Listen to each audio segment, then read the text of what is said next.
Welcome back to MMA on the Island, episode 23 here. We're in our Jordan era now here on the podcast. Not that bitch-ass motherfucker named LeBron James, I'll tell you that much. But Joe Fresco joined alongside Aiden Williams. And folks, it's here.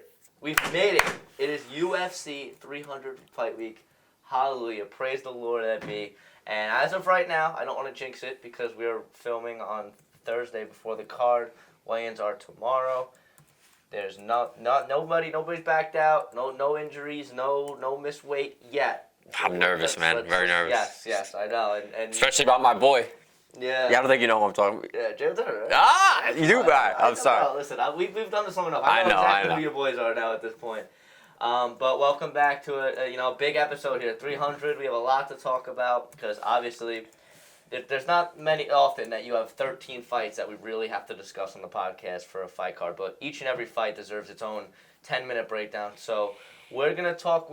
I know obviously we missed the last two fight nights. We're gonna talk briefly about that.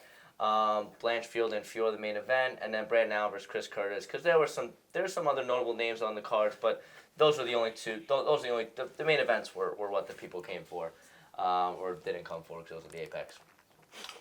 But let's start with Blanchfield versus Fiore. Unfortunately, I did not watch the fight. Aiden did. Aiden, did you see? Was the decision the right call for? It was definitely the right call, man. Erin Blanchfield, dude. Like, I didn't realize how bad her striking was until that fight. Like, granted, she's a gifted grappler. Has had a bunch of submissions, man. But I'm not even exaggerating when I say this, guys. Her striking was sub-amateur. I mean, granted, Minot is, she's a great kickboxer. She's strong for that weight class. She's a talented athlete. But, I thought Erin being 10 years younger, which is a huge gap, that she'd have, an advantage. I don't know. I thought the youth would play to her advantage. But, man, like, her striking looked rough. Like, she would bull rush Minot and then just throw these wobbly strikes that did no damage, had zero impact. And she just couldn't get anything going, guys. I'm going to be honest with you. I watched about 2 rounds of that fight before I turned it off because it was pretty rough. And Erin did not – there was not one point in that fight where Erin looked like she was gaining momentum. In the first round, it looked like she might have had an early sub, but it didn't look like it was posing any serious threat. So other than that, man, again, for Erin Blanchfield, like I just mentioned, she's still so young. She's only 24 years old. In a division where, the top of the division – some of the athletes, Alexa's 30, so she's not old. But Valentina's 35, Minot's 34. So there's a bunch of the names in the top 5, top 10 that are way older than Erin. So no doubt that she'll have success and contend for belts in the later future. But right now she has to go back to the drawing board, reassess her game completely. Whether that starts with, getting new coaches or just facilitating an entire new game plan. Something needs to be done because the way that she fought against Minot, that can't be emulated in her next couple of fights, man. It can't be.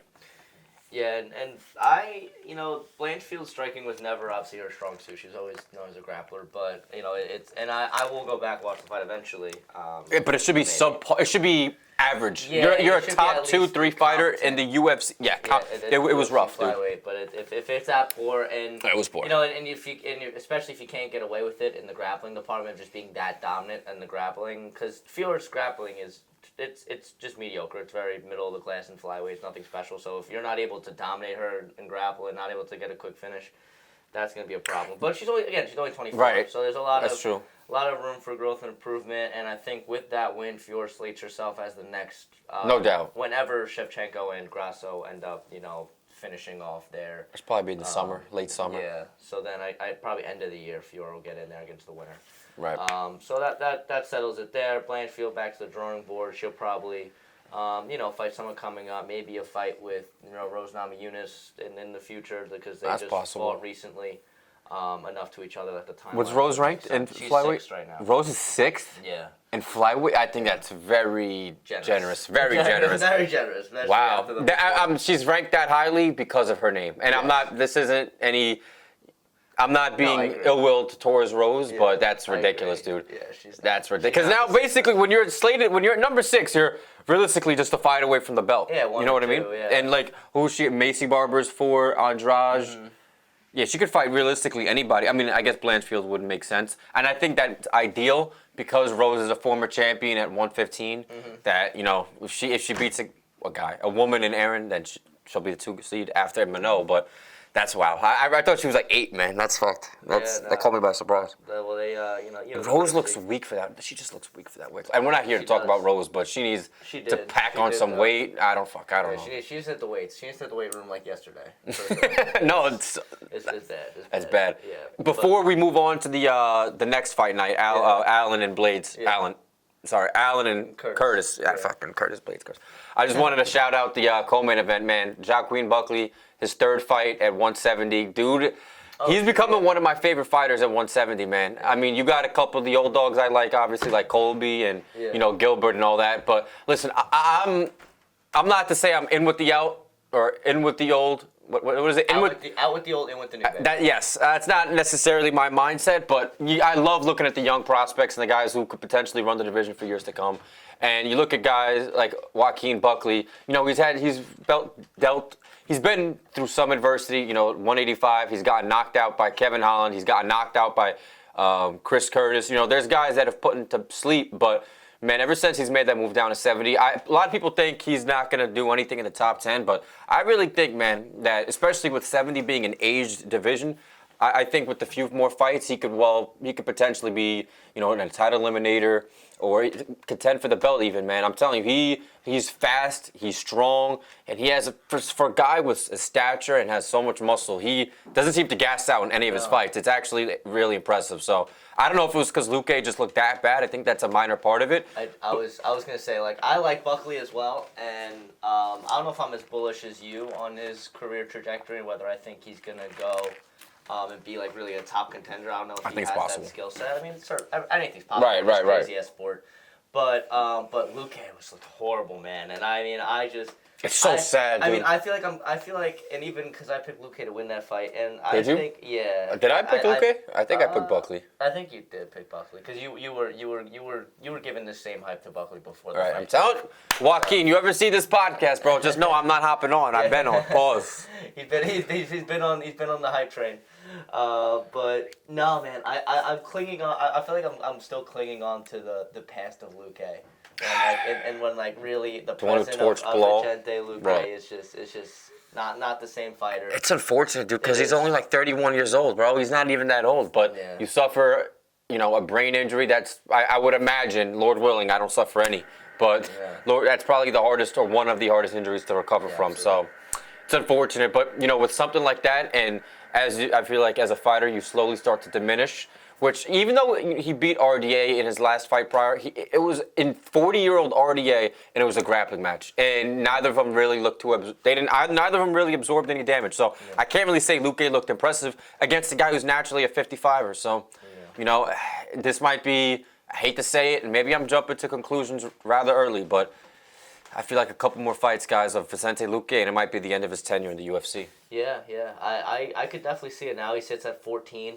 I knew that, yeah. In welterweight, so now, he's probably going to be fighting a guy that's not even ranked, in one of those, and they're not going to, the UFC doesn't do these guys at the end of the rankings any favors. They always give them the youngest, hungriest guys. Right. So I don't know who would necessarily be that guy for him next, but either way, based on that last performance, I'm not going to. He doesn't deserve to fight a ranked guy. I hate to say it, but you don't. Definitely does not.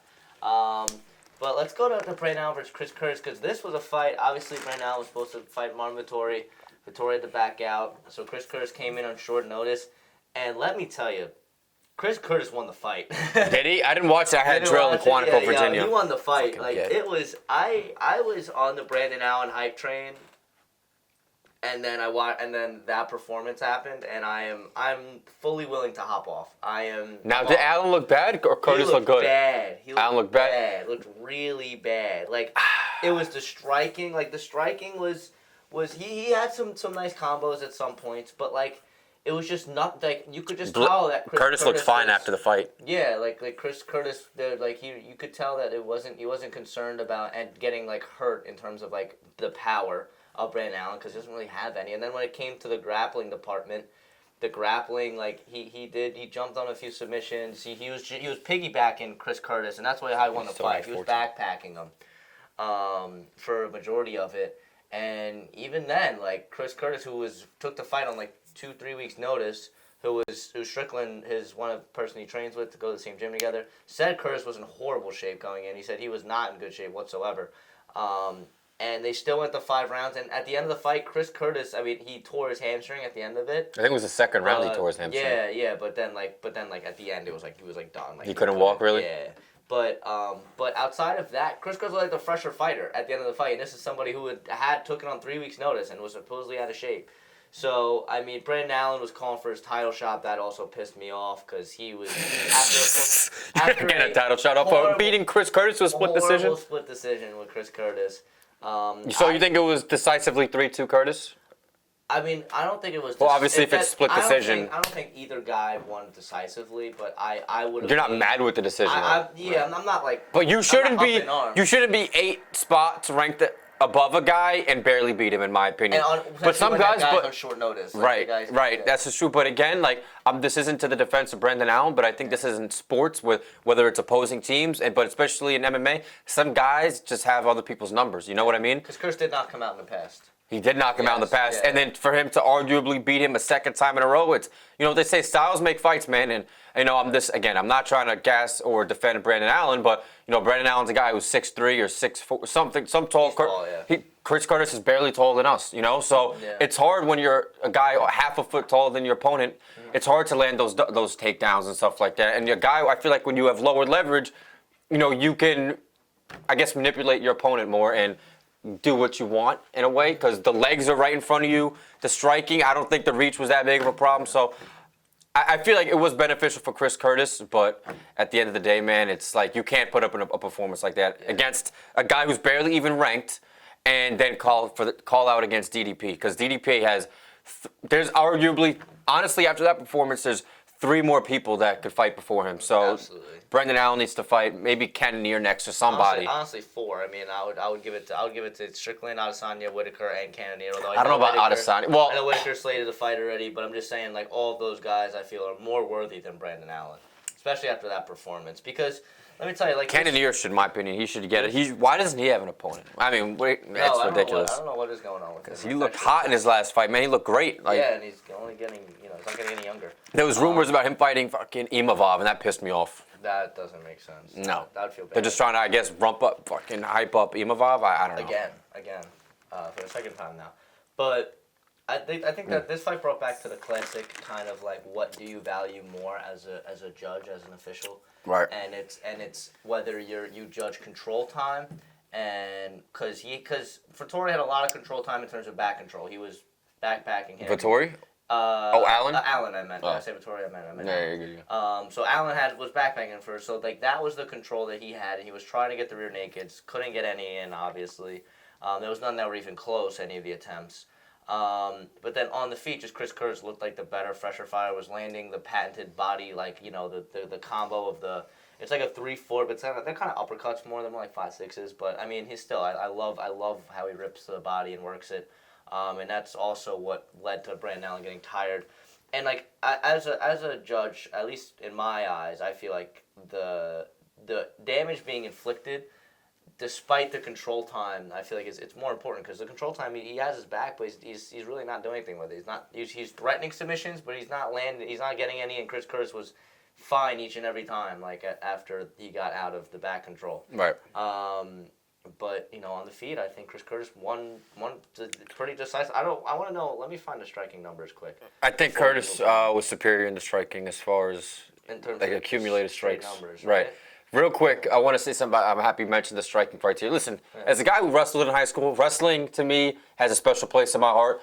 But man, I feel like wrestling is it's becoming an obsolete criteria. You know what I mean? It's outdated. You take somebody down, but if you don't do anything with it, in my opinion, if you take somebody down and you hold them for 3.5 minutes, but you don't do jack with it, rather than a guy where the fight was, on the feet for 1.5 minutes, but he landed, significant strikes, he made some impact. I would give the round to the guy with the 1.5 minutes because you're holding the guy down there, right, but you're not doing anything, you're hugging him, that's not winning a fight, you know what I mean? Yeah. That's just getting points, sure, but you're not doing anything that's arguing. You're not convincing the fans or the judges. But If that's all you have to base a round off of, if you're taking down for 4 minutes and 40 seconds, then by default you have to give it to the guy who's on top and landed the takedown. Sure, but that, in my opinion, like that, if there was, if there's a round where you got enough of a sample to base it off of the feet, then I'm not even looking at the wrestling. I'm looking, in my opinion, without damage being done, I'm looking solely just on the feet. Yeah. And control time is important, but it's only important. It's only important if you're threatening to finish the fight, whether it's strikes or submissions. And he wasn't doing either. And looking back on it, so he outlanded him in terms of total strikes, 141 to 128. It was 124 to 112 in terms of significant strikes, and then 6 takedowns on 13 attempts for Brandon Allen.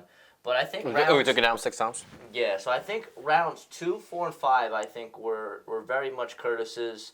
And I think 4 is probably the one that was flipped, because I think 1 was clear to Allen, 2 was clear to Curtis. I think 3 was close, but I think you give it to Allen just because of the takedown and the control time that he had on his back standing up.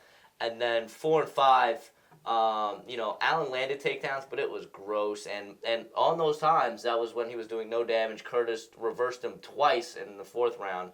And got the dominant position, but then he just let him up, instead of like trying to attack, because he doesn't want to get into the jits of Brandon Allen. I don't blame him at all. Brandon Allen got a great jiu-jitsu. And then the 5th round was very clearly, I think, Curtis as well. Allen was done. He was just taking prayer shots at his feet and just praying. Prayer. I like that, taking prayer shots. Yeah, you know what I mean. That's what it was, bro. From distance, no setups, just like hanging onto a leg and hoping. But. It is what it is, and I think Chris Curtis, it sucks that he tore his hamstring. I hope he's back soon. And for Brandon Allen, just run it with Vettori, because now they have even more fuel to that fire. Because after the post conference, he was, Vettori was crapping on him on Twitter. So Allen obviously responded after being told what he said. So you got more now marketing and more publicity and more fuel to the fire of that fight. Some bad blood there now. Right. And you can make it happen. And I still think it puts both guys in a great spot afterwards. I don't think Allen really has a choice, because after a lackluster performance like that, I think you run back the original matchup and then hope that you get a definitive answer there. Right. But let's move on to the headlines here before we get into 300. Earlier this week, Dana White teased the return of Conor McGregor. It was really just simply like a picture of Conor from back in the day, and walking into an arena and said soon ... And I think it's very obvious that 300 we're gonna get the announcement. Yeah, for Conor's return? Have to. You have to. Oh, you do have to. That's super smart marketing wise, but yeah, because I don't know, man. After I saw that, I was like, soon. I'm like, oh, that's exactly what's happening. They have the date, they have the location. It's going to be probably... Well, they did say, recently that they have a date and location. I think McGregor's always yapping, but... Yes. He's a fucking certified yapper. But he did say, we got the date, That was bad. But we got the date, we got the time, so... I like that. No, that was shit. That was British. I don't know what that was. But, so if Connor's not lying, then you very well might be correct. But I hope so, man. I think we're definitely... I think right before, that would be perfect. Right before the 3 title fights, after... Oliveira and Armand, perfect timing. That's exactly where I see it too. Really? That's exactly where I see it. I still don't know why Bo is on the fucking.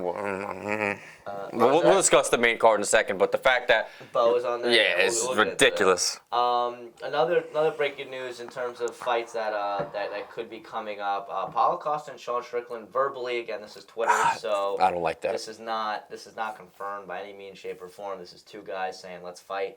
And sometimes it ends up working out, but they both say they're down to do 302. I mean, you're not down. I'm down. No, here's the thing. I don't think Costa deserves it. I mean, he's fighting a guy. I don't disagree with you at all, but it's a fun fight, and I'm. It's a fun fight. Well, and I think it's actually more than just them talking about it, because somebody asked Sean Strickland, I think on Instagram or something like that. Like Sean put up a post, might have been on Twitter. He's like, "What do you guys think I got offered for this fight?" And then that's where you go next. So then somebody said 200 to show, 200 to win, and 10K fight week incentive or something like that. So I don't know, a little over 400, 410 or something like that. Over 4. If he wins, yeah. If he wins over in total, and he said less but close. So close but less. So. I mean, I don't know, guys. For Strickland, he's becoming a bigger name, so he deserves the money. But yeah, that's. I feel like that's not even close to enough. For 400,000. For a number one, if you were a former champion, you're the number But how much one of that's contender taxed at and your all that? division. Right. Yeah. No, I agree. I completely Think about agree. how much they're But bringing in. Paulo, listen, if Paulo beats Strickland somehow, right? I don't see happening. I think Strickland would honestly win like 4 rounds to 1. It'd be like, I think, in my opinion, early prediction, it'd be a clean, unanimous decision. But I can see that. you know, like Paulo Costa, you go in there, you beat a guy in Sean Strickland, right? Now Strickland probably would drop below Whitaker and below Costa. So Costa would be what? Maybe ranked the 2. And then Whitaker would be a 1 or so. Oh, well, you know, we got Adesanya and Drakus. But if Costa can go out there and beat Strickland, he could easily make an argument for the belt. He just beat the former champ. Yeah. So I think they're really just trying to push Costa back because now, you know, he's active again. He doesn't have the staff. He doesn't have anything going on, which is cool. But I don't know. I think He's also a good personality, too. I think he has a good personality. Out of all the guys in the UFC, He's marketable. He's very marketable, and he's funny. Like, his He is funny. Twitter's, even when he was hurt and, you know, going through shit and not fighting, like, he was hysterical. Like, the secret juice, even, like, I love that running joke. It's awesome, because, of course, he looks like he's on steroids, and whether he is or not, I mean... I don't think he is. But he is. It's either that, maybe, but he is phenomenal. He definitely got a hair transplant, I'll tell you that much. Oh, yes. It was rough, dude. Like, yeah, bro, his hair was... you were balding in the Rockhold fight, or it appeared to be, and now, no, wait. Was it the Rockhold fight? It was, but then maybe in this fight, it literally just looked like a patch of hair that was combed over. I was like, bro, you're not fooling anybody, Paulo. Facts. He's on his... But what's Paulo ranked, 6? Paulo is ranked 7. 7. So the 7 and the 1, I mean, it's not the worst thing I've seen, but it's just, to me, you just lost decisively to the guy who's ranked 3, and now you're getting an opportunity. I don't know. We mentioned him earlier, but Jared Cannonier is just getting fucked now because it's ridiculous. Because Vettori Allen, I think that should be a exactly rematch. Where they go. I think that would be the fight to make. Cannonier Strickland 2, not at the Apex. Yes. Not at the Apex. Yeah. I mean, don't. On an actual fight card. Right. You know what I mean? That could very well be like, I'm just throwing a random location, like Nashville. I don't know. That could be like a main event in Nashville or something like that. You know, like where they have an actual arena. You know, like that would. Yeah, come back to Jersey, Prudential Center, come back to Long Island, UBS. Oh, I would buy tickets like this. Exactly. If that was I'm there. Absolutely. I would love it. But that just makes, because if Jared, because dude, he got a year. He's 40 years old, man. Like he don't got a lot. What's that thing called? The hourglass is in favor of retirement, right? Yep. There's a lot more sand poured out than left. So I don't know if that made sense, but you guys understood the analogy. Yes. So let's if he goes out there and beats Sean, there's no doubt he should fight for the belt one more time, one last hoorah. So make it happen. Yes, absolutely, and there's so there's a lot to be figured out in middleweight. I think obviously you're gonna see Izzy DDP, you're gonna see Whitaker, Hamzat, and then looks like Strickland, Costa, and then Vettori Allen, and then that leaves Cannonier as the odd man out, unfortunately. Dana. But it's I like middleweight. I like that it's moving, and there's a lot of guys. You know, although it's not necessarily a lot of fresh faces, it's a lot of fresh matchups, and I can always get behind some of that. He's always saying something that's wrong. Dana White before UFC 300. So all right. let's say this right now. So Dana White before UFC 300 is saying Max Holloway probably the greatest featherweight of all time. You can't say that. Not after he lost to the greatest featherweight of all time. Not once. 3 times. Not twice. 3 times. 3 times. That's Dana. ridiculous. Listen, I would make a case for 2. I would make a case for 2. Yes. But 2 and 3, like that's ambiguous. Like you could say he's 2 or 3. You know what I mean? But you can't say he's the one after getting beat by a guy. The same guy 3 times. Granted, the second one it was close. It could have went either way, but. It's not like it was a complete robbery, and but if he goes out there, beats Ilya, I think he could make a case for being the greatest. If he could notch 1 win against Volk, maybe before Volk retires and reclaim the belt, then it's possible. Yeah, why not? But right now, at this current day, at April 11th at 3:12 p.m., no, he's not. No, he's not. Honestly, you could even say Aldo is number 2, but because Max beat Aldo, right? But yeah, no, I would honestly say. I don't know. Maybe I'd say Max is 2, but definitely not the 1, guys. I just wanted to mention. I had to show Joe real quick because I just wanted to show that I'm like Dana's always saying something random. Not random, but that just causes a lot of controversy. He does. But and I think he's definitely wrong on that one. Very interesting that he would even say that. But he's trying to fucking prop up his fighters. Nonetheless, I digress. But let's go to far from unanimous, and of course this UFC 300 edition. So looking big picture here, looking name value. And we could go bigger to the whole UFC scope, but again we'd have 300 fight cards to sift through, so we're not going to do that. But between UFC 100, UFC 200, and UFC 300, rank them in terms of, because we haven't seen the product that 300 has put out, but in terms of the actual quality of fights. But let's say the quality of name value and matchups. Where would you rank? Oh, I don't even. I gotta look at the fights. In terms of, so we'll go through each one. So let's go through UFC 100, and we're gonna take it through who is on each. So the notable names we have. So UFC 100, we have John Jones. On his ascent, he submitted Jake O'Brien. We had Jim Miller against Max Denzig. Jim Miller won. Mark Coleman at light heavyweight beat Stephan Bonner.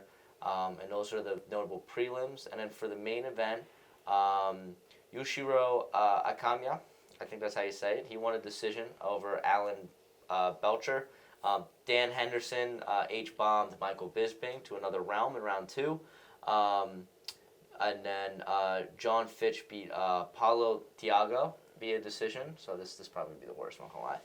But then the co-main and main event were sick. And you got Brock Lesnar beating Frank Mir in that rematch. That was the main event, I think. Heavyweight strap. Nah, because the main event was GSP against Thiago Alves. You sure? Because I just saw a clip of. Right here. You know what? The only reason I'm saying that is because I just saw a clip on TikTok today of Bruce Buffer announcing. It was right. I don't know why it's okay. Whatever. It says it on the website, but yeah.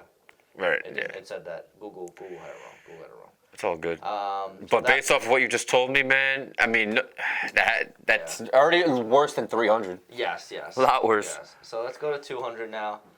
200 is definitely going to be second because I know a few of those fights. Yeah, so 200 was headlined by Misha Tate versus Amanda Nunes. Brock Lesnar fought on 200 as well? He did. He was the co-main on that. So you had a couple decent bouts on the early prelims. You start with Jim Miller getting a win. Baby. Jim Miller. Gegard Mousasi and Thiago Santos on the early prelims, and then Diego Sanchez versus Joe Lauzon, who was a veteran as well. You had Sage Northcutt winning a decision. TJ Dillashaw over Rafael Sunsao. Johnny Hendricks, Kevin Gastelum, and then Kate Zingano versus Juliana Pena. Look at that. Juliana Pena, that was like the last time she fought, probably, UFC 200. It's been a while. She's never going to fight again. She's just going to use her Twitter fingers forever. But then you got Cain Velasquez versus Travis Brown start the main card. Cain Velasquez had a knockout victory.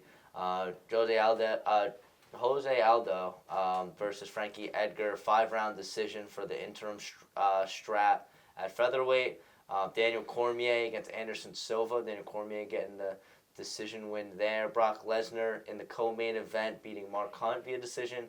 And then Misha Tate against Amanda Nunes getting the I'm surprised that Lesnar, I mean, if you're looking at it head on and then Cormier and Silva was the right before the main event, that kind of surprised me because how was Mark Hunt and Brock Lesnar the co-main? I think it might be flip-flopped. I think it was the return of Brock Lesnar. Brock Lesnar, right. So and Brock Lesnar was obviously one of the UFC's biggest superstars ever. So he only fought in the UFC. He only had like 6 or 7 fights in the UFC. Yeah, but he was, he was just a celebrity. Right, of course, of course, dude. But when you're a celebrity outside of the octagon, it definitely helps. But this is, I think this it doesn't come close to 300. Yeah, I mean it's definitely better than 200, but yeah, I definitely won 100. But I mean, honestly, it's. I think both cards suffer from like a lackluster main event. I mean, this main event's gonna be good, but like, I think it's good. I honestly, I'm not. I don't know if it's like based on the large thing of this being UFC 300 main event worthy. I don't think it's what they wanted. Of course, it wasn't what they wanted. Nunes Tate is weak. It's super weak. But and Dana, he hasn't necessarily implied it, but I think. I think as fans, you could kind of make the conclusion that that this obviously wasn't his first choice. I mean, he literally said that he called Leon. Leon accepted 3 different opponents. All the opponents declined. Mm-hmm. So, I mean, you basically, and that's just Leon Edwards. So this was the 4th option at the minimum. You know what I mean? So it sucks, but you can't. I'm not really looking too negatively on the main event because of how stacked every other fight is. I mean, this card includes 16 former champions, 12 former champions, 16 ranked fighters. Mind you, there's 24 people fighting. So this is, in my opinion, man, this is probably I think it's already the greatest card of all time. Because in terms of name value, probably, and, yeah. you know, and like I'm literally I don't think I think I've watched fights from the prelims, like midway through the prelims into the main card, obviously, but at 6 p.m. Saturday, I'm gonna be at somebody's house, whether it's mine or somebody else is watching the early prelims. I don't care. Like it's that good, you know. Yeah, so no, can't miss any fight. I'm gonna be in front of a TV screen from 6 o'clock to 1 in the morning, and I'm okay with that. Because this is the product that the UFC they did it right. They did do it right, and I think it's gonna be. I think they've gone sequentially. I think you probably agree with 100 being weak, and then 200 being next, and 300 being kind of the best so far in terms of the century mark for each. So I give Dana credit for getting the job done and making 300. You know, as compelling as it is, because it is a great card. But speaking of compelling, what would you say in terms of it should just be a fight in general, or just a storyline leading up to it. What would you say is the most compelling storyline of UFC 300? What are you looking forward? What question are you looking forward to getting answered the most, if you will? Something like that. Well, if you could think of something. I don't know. I think the most compelling storyline might be Gaethje and Holloway, just because of how you know. I think those two were bound to clash heads at some point, and you know they fought the same. Even though they're in two different weight classes, they've had the same opponents before. Like you know, they both fought Poirier twice. They've both fought Oliveira. Who else have they both fought? I can't think right now.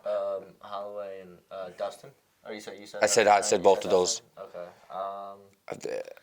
I don't know. I can't think right now. Maybe that's the only two. But even still, like, those guys are some of the most violent in their own respective weight classes.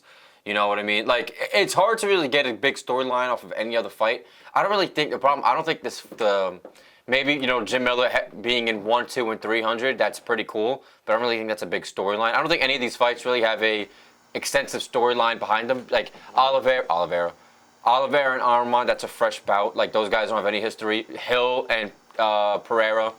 Yeah, I mean those are just there's not really a storyline behind that, you know. So I would probably have to say Gaethje and Holloway, just because you know even though Gaethje's only had 12 fights in the UFC, dude, he's fought guys ranked in the top 10 in every single bout that he's had. So just off of that alone, I already consider him a veteran. You know, even though 12 fights isn't a lot per se, this is going to be his 13th. I'd still consider him a veteran.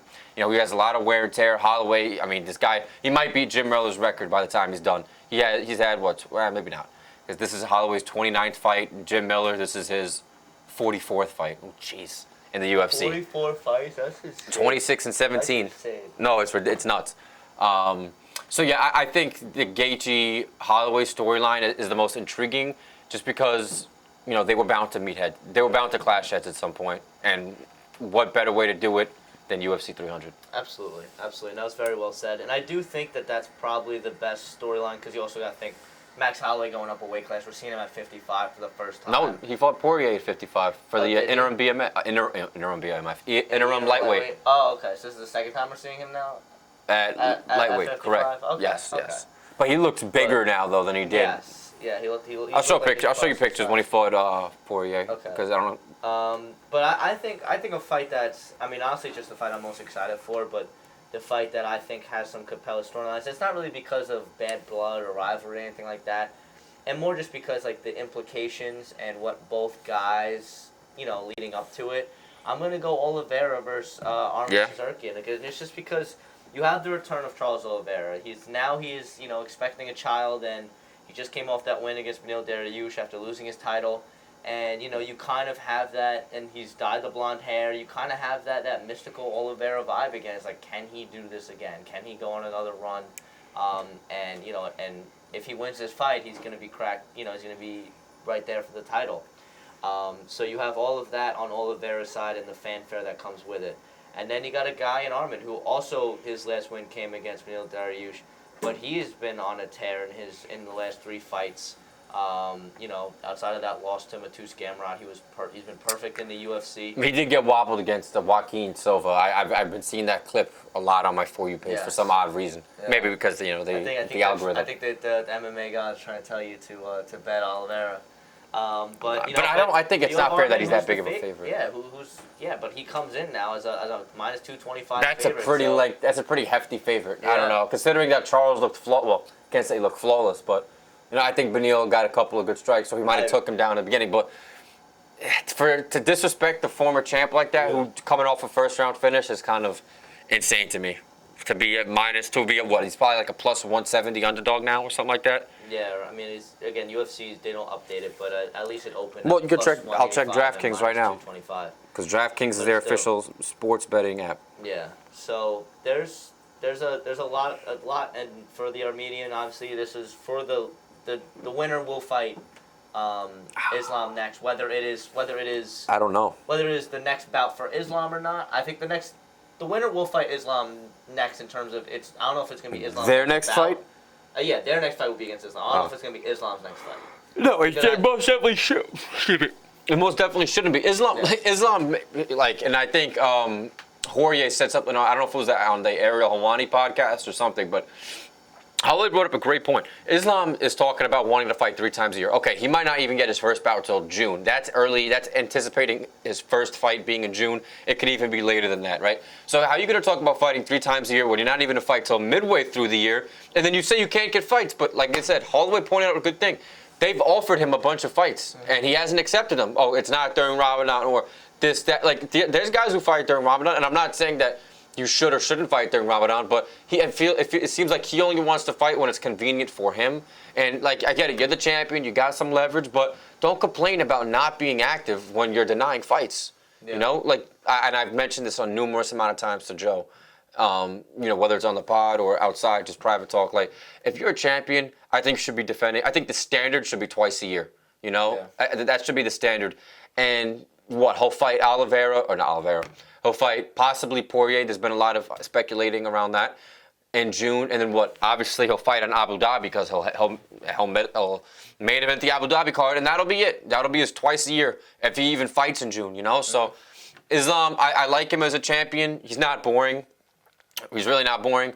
He's funny, but you got to stop complaining. And while your actions are showing otherwise. Yeah. No, I agree. But it's going to be interesting to see if they do give it to Poirier, because honestly Poirier's not the most deserving, but he's not. It's interesting. But he's the only one available. Yeah, and this could be Poirier's retirement fight if he loses, because there'd be no point in continuing. Yeah, absolutely. So now it's time. I want to go. We did the fights we're most excited for, right? That was your most excited for fight as well. Yeah, and it was voted number 1 on that app too. Absolutely.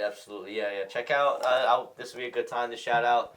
Check us out, Instagram, TikTok. The clips are going to be clipping, and it's going to be exclusive content that's away from the pod. Until I have more time to start doing clips. Once the semester ends, I will get back to clipping from the podcast itself. But for now, you're going to be seeing exclusive only TikTok and Instagram content. So be on the lookout for that, because we got some fun stuff lined up on the way. So let's go for the fight now that you're least excited for. We did the most. We did what the best storyline was. So now with the least excited I think you and I are going to have a unanimous. Yeah. And okay, so 3, 2, 1, Jessica and Josh. All right, thank you. No, listen, and I'm not going to disrespect Jessica Andrade, because she's a former champ, so she already has her respect there. But in my opinion, literally, this isn't an exaggeration. With the exception of Nicole Brundage, because no offense to Cody Brundage, he's a B-level fighter in the UFC, really. And, Bo Nickel is touted as one of the greatest prospects ever. But, in my opinion, every other fight, again, maybe with the exception of Sodiq Yusuff, Diego Lopez, they could all headline a main event, whether it's the Apex or somewhere else. Oliveira, Arman, that could be a pay-per-view main event. Cater, Sterling, that could be, these are just a couple of fights. Andrade and Marina Rodriguez, right? Marina, is that it? I think it's only on 300 because Jessica's a former champion, and maybe that was the basis of 300 to gather as many former champs or as many ranked fighters as they could. And if that was the motive, then they achieved it. But if that's the first fight, no, this is gonna sound fucked up, but if that's the first fight on 300, then I'll turn my TV on at 620. No, I'm kidding. I'll watch the fight because Andrade looked good in her last fight. She knocked down Mackenzie Dern 4 times, which I think that's awesome. That's nuts. Knocking somebody down 4 times, that's pretty cool. So Andrade isn't boring. She had a rough year in 2023. She went 2-3, but you got to respect that activity, though. I mean, the last person to fight 5 times a year was Kevin Holland, and then before that was 4 years ago. Yeah. And before that, I don't even know who fought 4 or 5 times a year. So, respect to Andrade. Thankfully, she hasn't fought this year yet. She has some time to recuperate, get her, probably go through an extensive camp. So she might look sharp. Take a break and not just go fight camp. Dude, but like 5 times a year. I mean, there's 52 weeks a year. A fight camp's 12 weeks. So what? There's now 60 weeks in a year. So some of these camps have probably been, 8 weeks long, 6 weeks long. Maybe she had a full camp. I think. Who was her 4th fight? Who did she lose to? Not Yan Zong Yan, or Blanchfield. My God, Tatiana Suarez was her 3rd loss in 2023. Yes. So maybe between Suarez and Dern, she had a 12-week camp, and that's why she looked great. But these fighters, I get it. Some of them want to stay really active, and I'm all for that. But when you're in a 3-fight losing streak, maybe it's wise to just take a little bit of time off. So that you're never guaranteed to win. But you're giving yourself the best possible opportunity to go out there and win. So I think for that, I know this is an early prediction, but I'm very confident that Andrade can and will get the job done. Yeah. So. And we're going to get into No, I know. I literally said this isn't a prediction, and I just gave my prediction. I couldn't help it. It's all right. It's all right. We'll get into all of them. But that is still my least anticipated fight. Like, I don't want to. I'll watch the fight. I'm not going to say. I said I'm going to watch every fight, and I mean it. But it's not like I particularly care for that fight. Yes, exactly. That's how like, it's not one that I'm like, out of all of the fights, it's just one of the most stacked cards ever. It's not the one I'll make sure I have a couple of brewskis in before I watch the fight, yeah? There you go. Well, you got to there's the 3rd fight of the night, so you better get it early. So pregame 300. Am I even going to be awake? No, I'm kidding. No, guys, I don't condone. You're not going to sleep Friday night. Don't be silly. But we got, now let's go to the most underrated fight on the card. A fight that a lot of fans are looking over. You see, for me, I'm stuck between 2, and it's those 2 on your screen. Yeah, it's the last early prelim and it's the early featherweight. I'm gonna go with the last early prelim. Oh, that's the early prelim. I thought that moved. I'm gonna go with the early prelim of Jalen Turner versus. I can't wait for that fight, dude. Moicano has been off of a long layoff. Jalen Turner coming off a victory. These are 2 guys that they match up well in terms of the styles. It's just 2 guys that like to use their very tall lightweights. Jalen Turner being 6'3", 155 is just stupid. That is stupid. So stupid. And then Moicano, who usually is the taller fighter in his fights, is 5'11". Yeah. So you got 2 long, lengthy strikers at a weight class that is very thin. So they're very thin. It's going to be a lot of good exchanges. I expect a lot of kicks thrown by each guy, and I think it's going to be a great bout. And I don't know if it's necessarily we should expect a finish in it. Yeah, I expect a finish. You expect the finish? Yeah, I think. I do. I mean, I. You want to give your prediction now or later? No, we're gonna give it later. But I think both guys have been susceptible to getting finished in the past, so I could definitely see. When was the last time Turner got finished? Last time I remember was against Vicente Luque when he debuted. But his 2 losses last year were both split decisions, guys. Don't forget that. Yes. When was the last time he got? I think that might have been it. That's the only time he got finished. Oh, for Vola? No, that was no. That was a decision. Yeah, he's only been finished once. All right. Well, listen. Come on, guys. Yo, don't test me on my JT knowledge, Joe. He still got finished. No, of course, but this is his 13th fight in the UFC or 12th. So this was years ago. Yeah. And he got knocked out at 70 too. Mm-hmm. And then he decided to move down back to. But it's going to be a nice kickboxing bout. I think a lot of people are kind of overlooking it, and I like that one. Although I think right there is Sadiq Yusuf, Diego Lopez. I think it's another one people. That is another one. But I'm not giving my prediction for that fight. But you asked, can I see a finish? I think it's going to go either one of 2 ways. I'm not going to say which way right now. Yeah. It's either going to be a Moicano decision because Moicano knows that Turner isn't the best grappler. So, and I'm sure he's implementing that heavily in his game plan, working the takedowns. I mean, against Drew Dober, listen, Drew Dober, here's the thing, right? Drew Dober is such a powerful puncher, and Moicano knew that going into that fight. And what did Moicano do in that fight? He got him down and he held him there, and he won unanimously 29-28. And even still, fucking Moicano had a pretty swollen, beat-up eye. Turner doesn't necessarily possess the same one-punch power that Drew Dober has, but Jalen Turner, he's an accurate striker, and he's still pretty fucking powerful. So if Moicano can't take him down, I can very well see this being a Jalen Turner finish. And I just want to point something out, right? Jalen Turner is 14-7 in his professional career. He hasn't had a single fight go a decision. I think he has 9 knockouts and 4 subs, which in my opinion is remarkable. He's obviously not Shavkat, who's 18-0.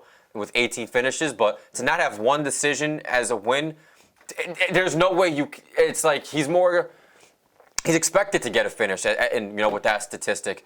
So if he can mitigate the takedowns, it's either going to go that, but if he can't, I think Moicano might just take him down and hold him there because Turner doesn't have a lot of success of getting up when he gets taken down. That's his biggest flaw, but we'll see what happens. Well, let's hope for improvement on I think Turner, in my opinion, this fight standing. He's a top 3 fighter of mine, so I'm really hoping that it's not the latter and that it doesn't even go to the ground. That he just clips him early, but we'll see. We'll see. We'll see. I think the ideal for fight fans is this fight stays on the feet. For Turner. For just fight. Oh, in general, right? Because Moicano's hands aren't bad. Watching audience. Yeah, no, he has good hands. He has decent hands, but it's extremely inferior to Jalen Turner. Jalen Turner has some of the best hands, and his kicks. Yo, I'm telling you, that head kick against Dan Hooker, Dan Hooker's orbital bone was completely fractured. Like, it was fucked. And a lot of other guys who would have absorbed that kick probably would have been knocked down at the minimum, So I don't know if it's a credit to. It has to be credit, dude, and his toughness. But I don't think Moicano has that thick of a skull. I mean, I'm not measuring the density of their bones, but I think if Turner absorbs or if Turner can land a kick as flush as that, I'm not saying it's going to knock him out completely, but I think that'll be the beginning of the end of that fight. Yeah. We'll see what happens.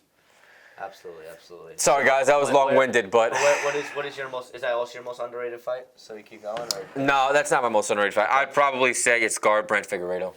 You think so? People are sleeping on it? I feel like it's the first fight of the fucking the card, which is ridiculous. I'm so excited for it though. I mean, I can't say it's underrated. It could be. It definitely could be. Just because I think people are underrating the fact that that Jalen Turner fight. I think you're probably gonna see a finish one or another. This fight, there's no way it goes 3 rounds. There's no way. Nah. I refuse to believe that there's going to be that either of these guys are going to be standing, and we're going to see the judges' scorecards. I just don't. Figueiredo. I think Garbrandt's chin is too weak for Figueiredo and his power and his speed, and I think Garbrandt has the power to put away Davidson Figueiredo.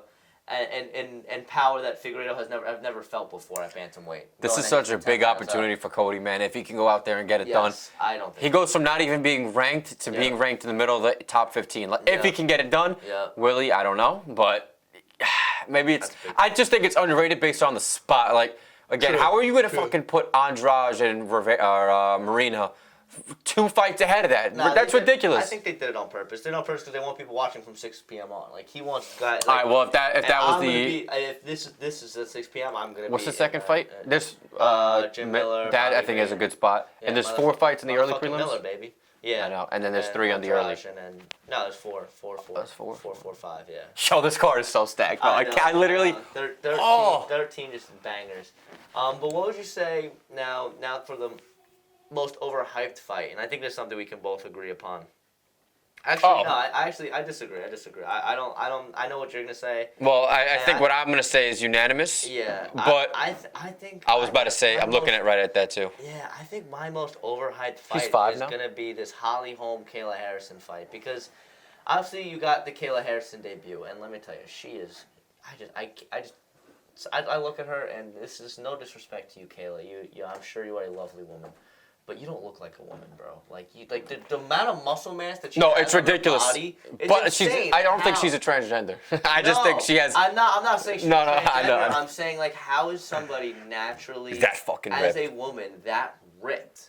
Like she is just. She's big. I don't know if she's. Bro, she fought at 45 and she was jacked. I know. It's wait, didn't she fight at 55 in the PFL? Oh no, it was 45. I think it was 45. I don't think it was 55. She's gonna look chiseled at 35, or she's gonna inflate quickly as soon as she'll probably fight at 52, 55.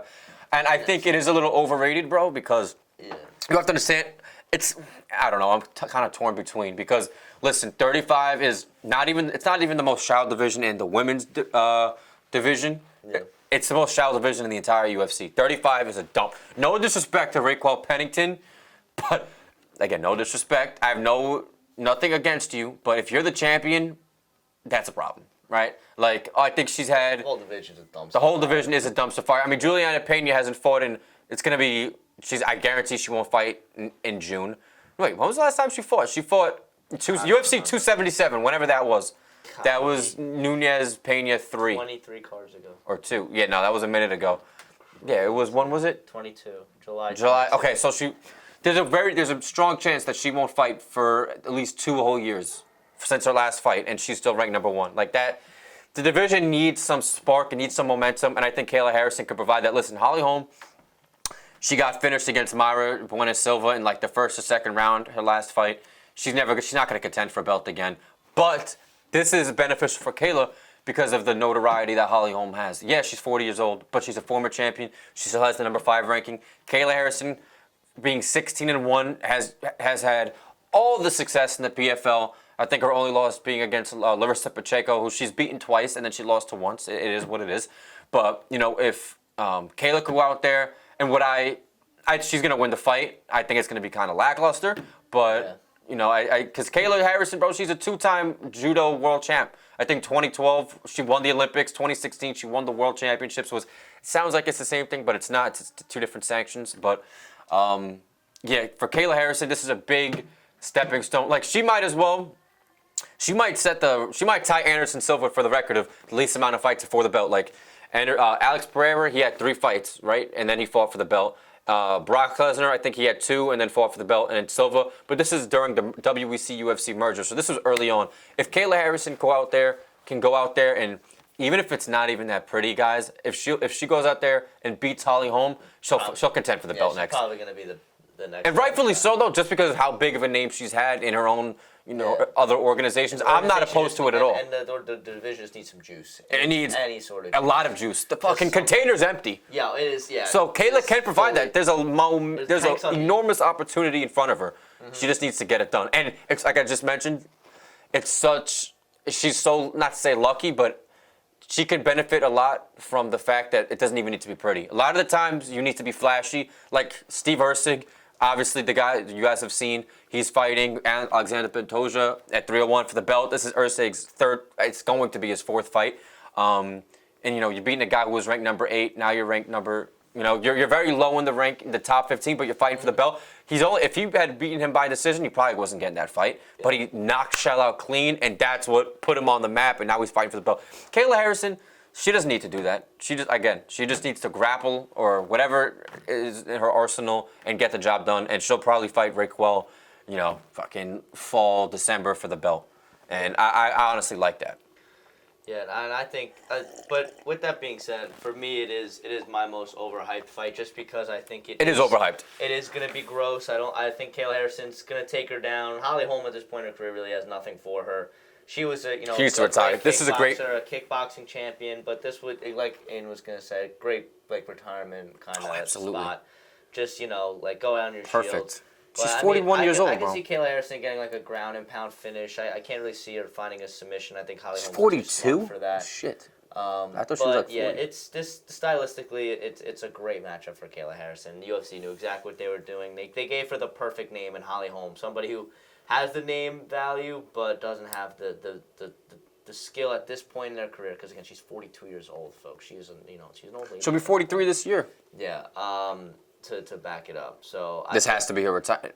I think this probably. I mean, outside of Bo Nickel, people are very excited for him, and that's going to be overhyped just because of the fact that his opponent is a B-tier fighter, as Aiden said earlier. I like the way he put that. She didn't look disgusting in that picture. No, but she just looks, dude. She looks just. She's huge. Look at her. Yeah, tremendous. I think she could honestly rule 35 for a while. Yeah, dude, she's fucking huge. Now let Amanda come back and humble her. That'd be great. That could honestly, and I'm not big on. Again, I'm not sexist or anything, but I'm sorry.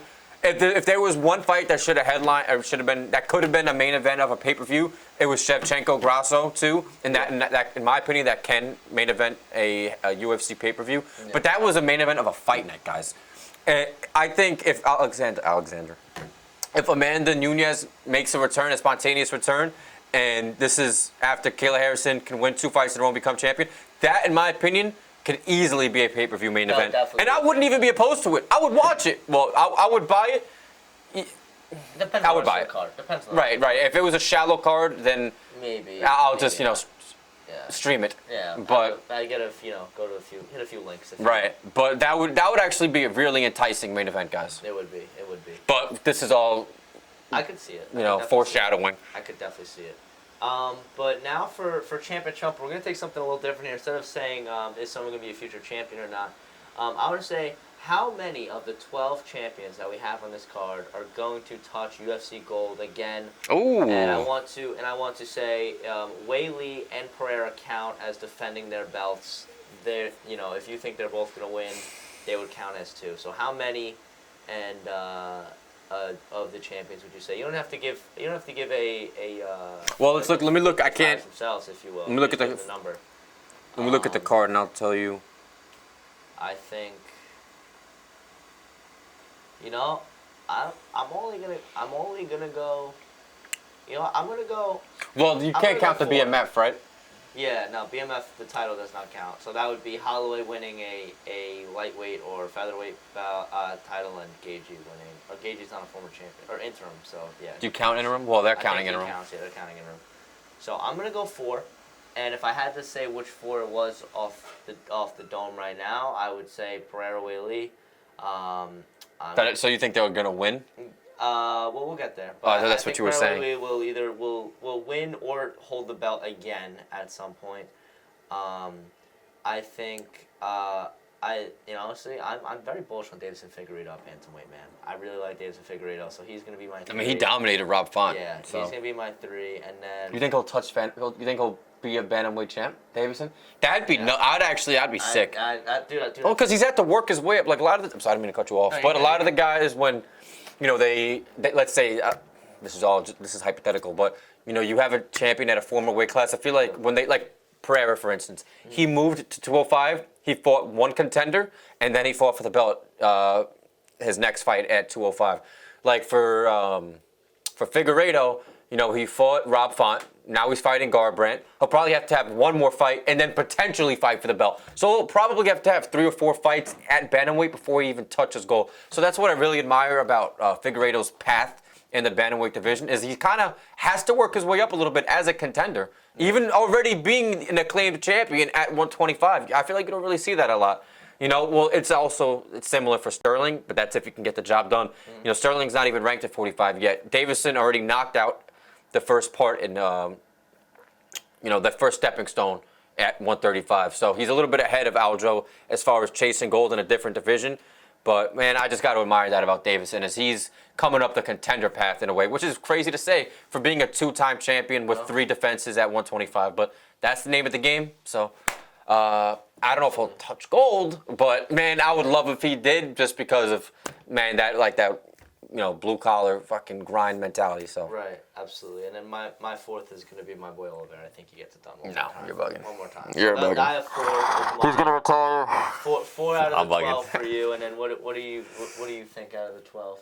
Who do I think is going to touch UFC gold again? Who touches whether they were and still this Saturday? Whether it's now or in the future? Yes, now or in the future. All right. Say the names. You can say the names. Okay. I gave 4 and then I gave my 4. All right. So Hill, Wei Li. Guys, I'm gonna go out on a limb here. I'm gonna say Holloway. Okay. Oh, Armand's not a former champ. No, there's both. Nickel. He's not a former champ. No, I don't see that happening. Since this person wasn't a champion in the UFC, does it count? All right. So what did I say? 3? You have 3 right now. Is that gonna gonna finish with 3? Yeah, finish with 3. All right.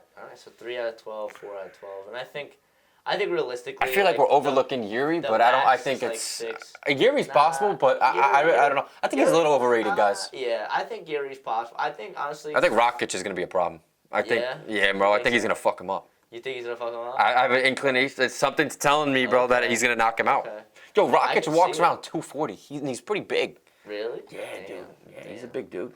I mean, we haven't seen him in quite some time. Last I saw him was in 2020. Blachowicz, and that was I think he tore his ACL in the 3rd round or something. Yeah, that fight ended in a finish. So it's gonna be interesting. Rakic does have a great chance, and it's gonna be good. I mean, he's a slight favorite right now too. Well, it'll probably be pick'em by the fight. I think it's minus 115 to minus 105. So that'll even out. But man, but I only see 3 champions. Three people. The 3 people I just stated touching gold. So 3 and 4, and I think my 4. I think I think you're being a little biased because you like Figgy. I do like Figgy, but I think Figueiredo and between Figueiredo and Yuri, I think one of the two will get it. So I'm confident in my number of 4 because the question. Yuri might just because of how shallow 205 that's what I'm is. saying. Like he could easily get another shot and win that one fight and then lose the belt immediately. I'm telling you guys. Well, all right. I'm gonna hold my tongue and we'll wait after the predictions and I'll explain the whole 205. What I think's gonna happen. Okay. So now let's get into. We haven't done this in quite some time, but I want to do it. But I want to do a little differently for 300. See, 300. This is the theme. Topic 4. That's what we're talking about. Right. This technically should be 5, but I would say. We're gonna do some Guess Who now. Oh, I was looking at the other one. So we do Guess Who, but right. we're gonna do only UFC 300 fighters, and I have right now 5 questions. Do you think 5 questions is too many, or do you think that's just right? You have 5 questions, including guesses, to get UFC. Oh, we're not doing 10 fighters. anymore. We're going to. Oh wait, this But is. it's only 300 fighters. Dude, I'll get this in fucking 3 guesses. Okay, so then 3. You want to do 3 then? 3 questions. Oh wait, I'm bugging. See, my questions are gonna be mad vague. Nah. Okay, you know. Actually, yes, I can easily do it. No, you want to do 3? We're gonna do 3. So so that means you have 3. 2 I think 3 is fair. 2 questions and a Oh, guess. that's so fucked. 3 for 300. And of course you can't have anything open and. Wait, can we do? I'm sorry. Can we do 3 questions and then a guess? So you want to do 4 then? All right, it's up to you. It's up to you. I had it at 5. I think 5 would probably be too much. I think we'd get 5 very easily. But we know all the fighters from our pool. So if you get a weight class down, you're pretty good. You're pretty good. Are you allowed to ask like if it's the main card, prelims, early prelims? Well, you can ask. Is this fighter fighting on the main card of UFC 3? You know what I mean? Like, Right. Yes Depends. You got to word it. I got you. So you want to do 3? I like 3. I like 3 because it'll be tough. You like 3 in total? I don't know. I fuck with it. If we go over, we go over. But at the end of the day, if you get close, you get close. So I will. You want to go first? Or Yeah. Let me pick somebody. All right. I already have. I know exactly who I want. So whenever you are ready, sir. We'll get into it, but this is some Guess Who. I love me some guess. All right, fuck it. All right, you can go. I got my guy. Okay, you got your guy. Yeah. Okay. Is this fighter fighting? I'll just go to Google so you can see. Is this fighter fighting on the? Is this fighter fighting on the main card of UFC 300? No. Okay. So now I have 8 bouts to choose from. So now you got 1 question and a guess, right? 1 question again. All right. It's tough, right? Yeah. Is this fight taking place at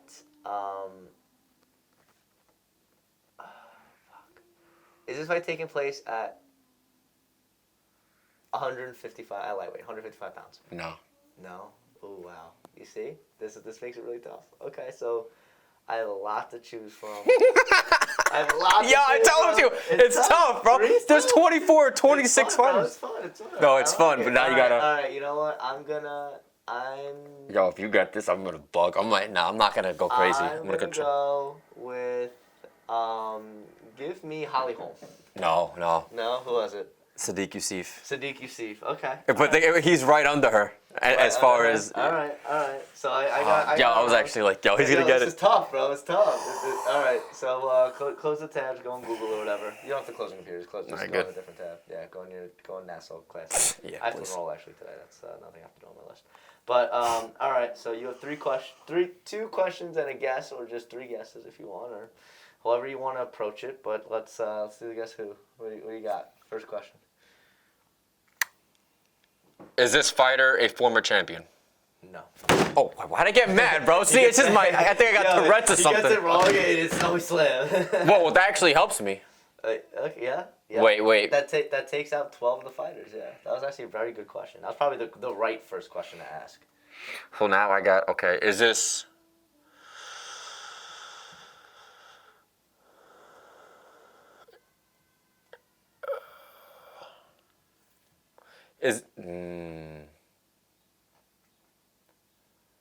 Fuck.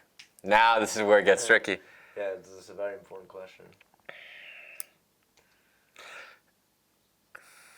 Is this fighter ranked at least top 10 in their respective division? No. Not ranked top 10 in their division. Not a former champion. Let's see. Well, there's only like a few people, but I'm going to go out on a limb.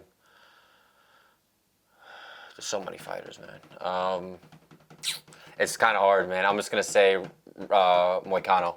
Moicano. It is not Moicano. I had Bobby Green. That was Bobby Green. So it's Bobby Green. All right. Well, 3 might have been a little excessive, but either way, I had fun. I love me. Damn, bro. I was literally like fucking 1 under. It was literally Bobby Green. Yeah, we were right. And I had a feeling it was in lightweight, too. Yeah, because I was... Yeah, that was kind of tough. It is. It was very tough. Very tough. But that was a good question to ask, though, the first one. But no, then... The first one was... That's what I was saying. Like, if in terms of you eliminate half the pool by saying, were they a former champion?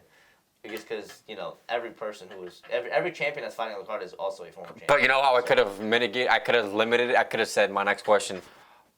Nah, because then I could have said, are they fighting on the early prelims? And it would have been great if the answer was yes, but if it's no, then I got to choose between, you know, the prelims and the...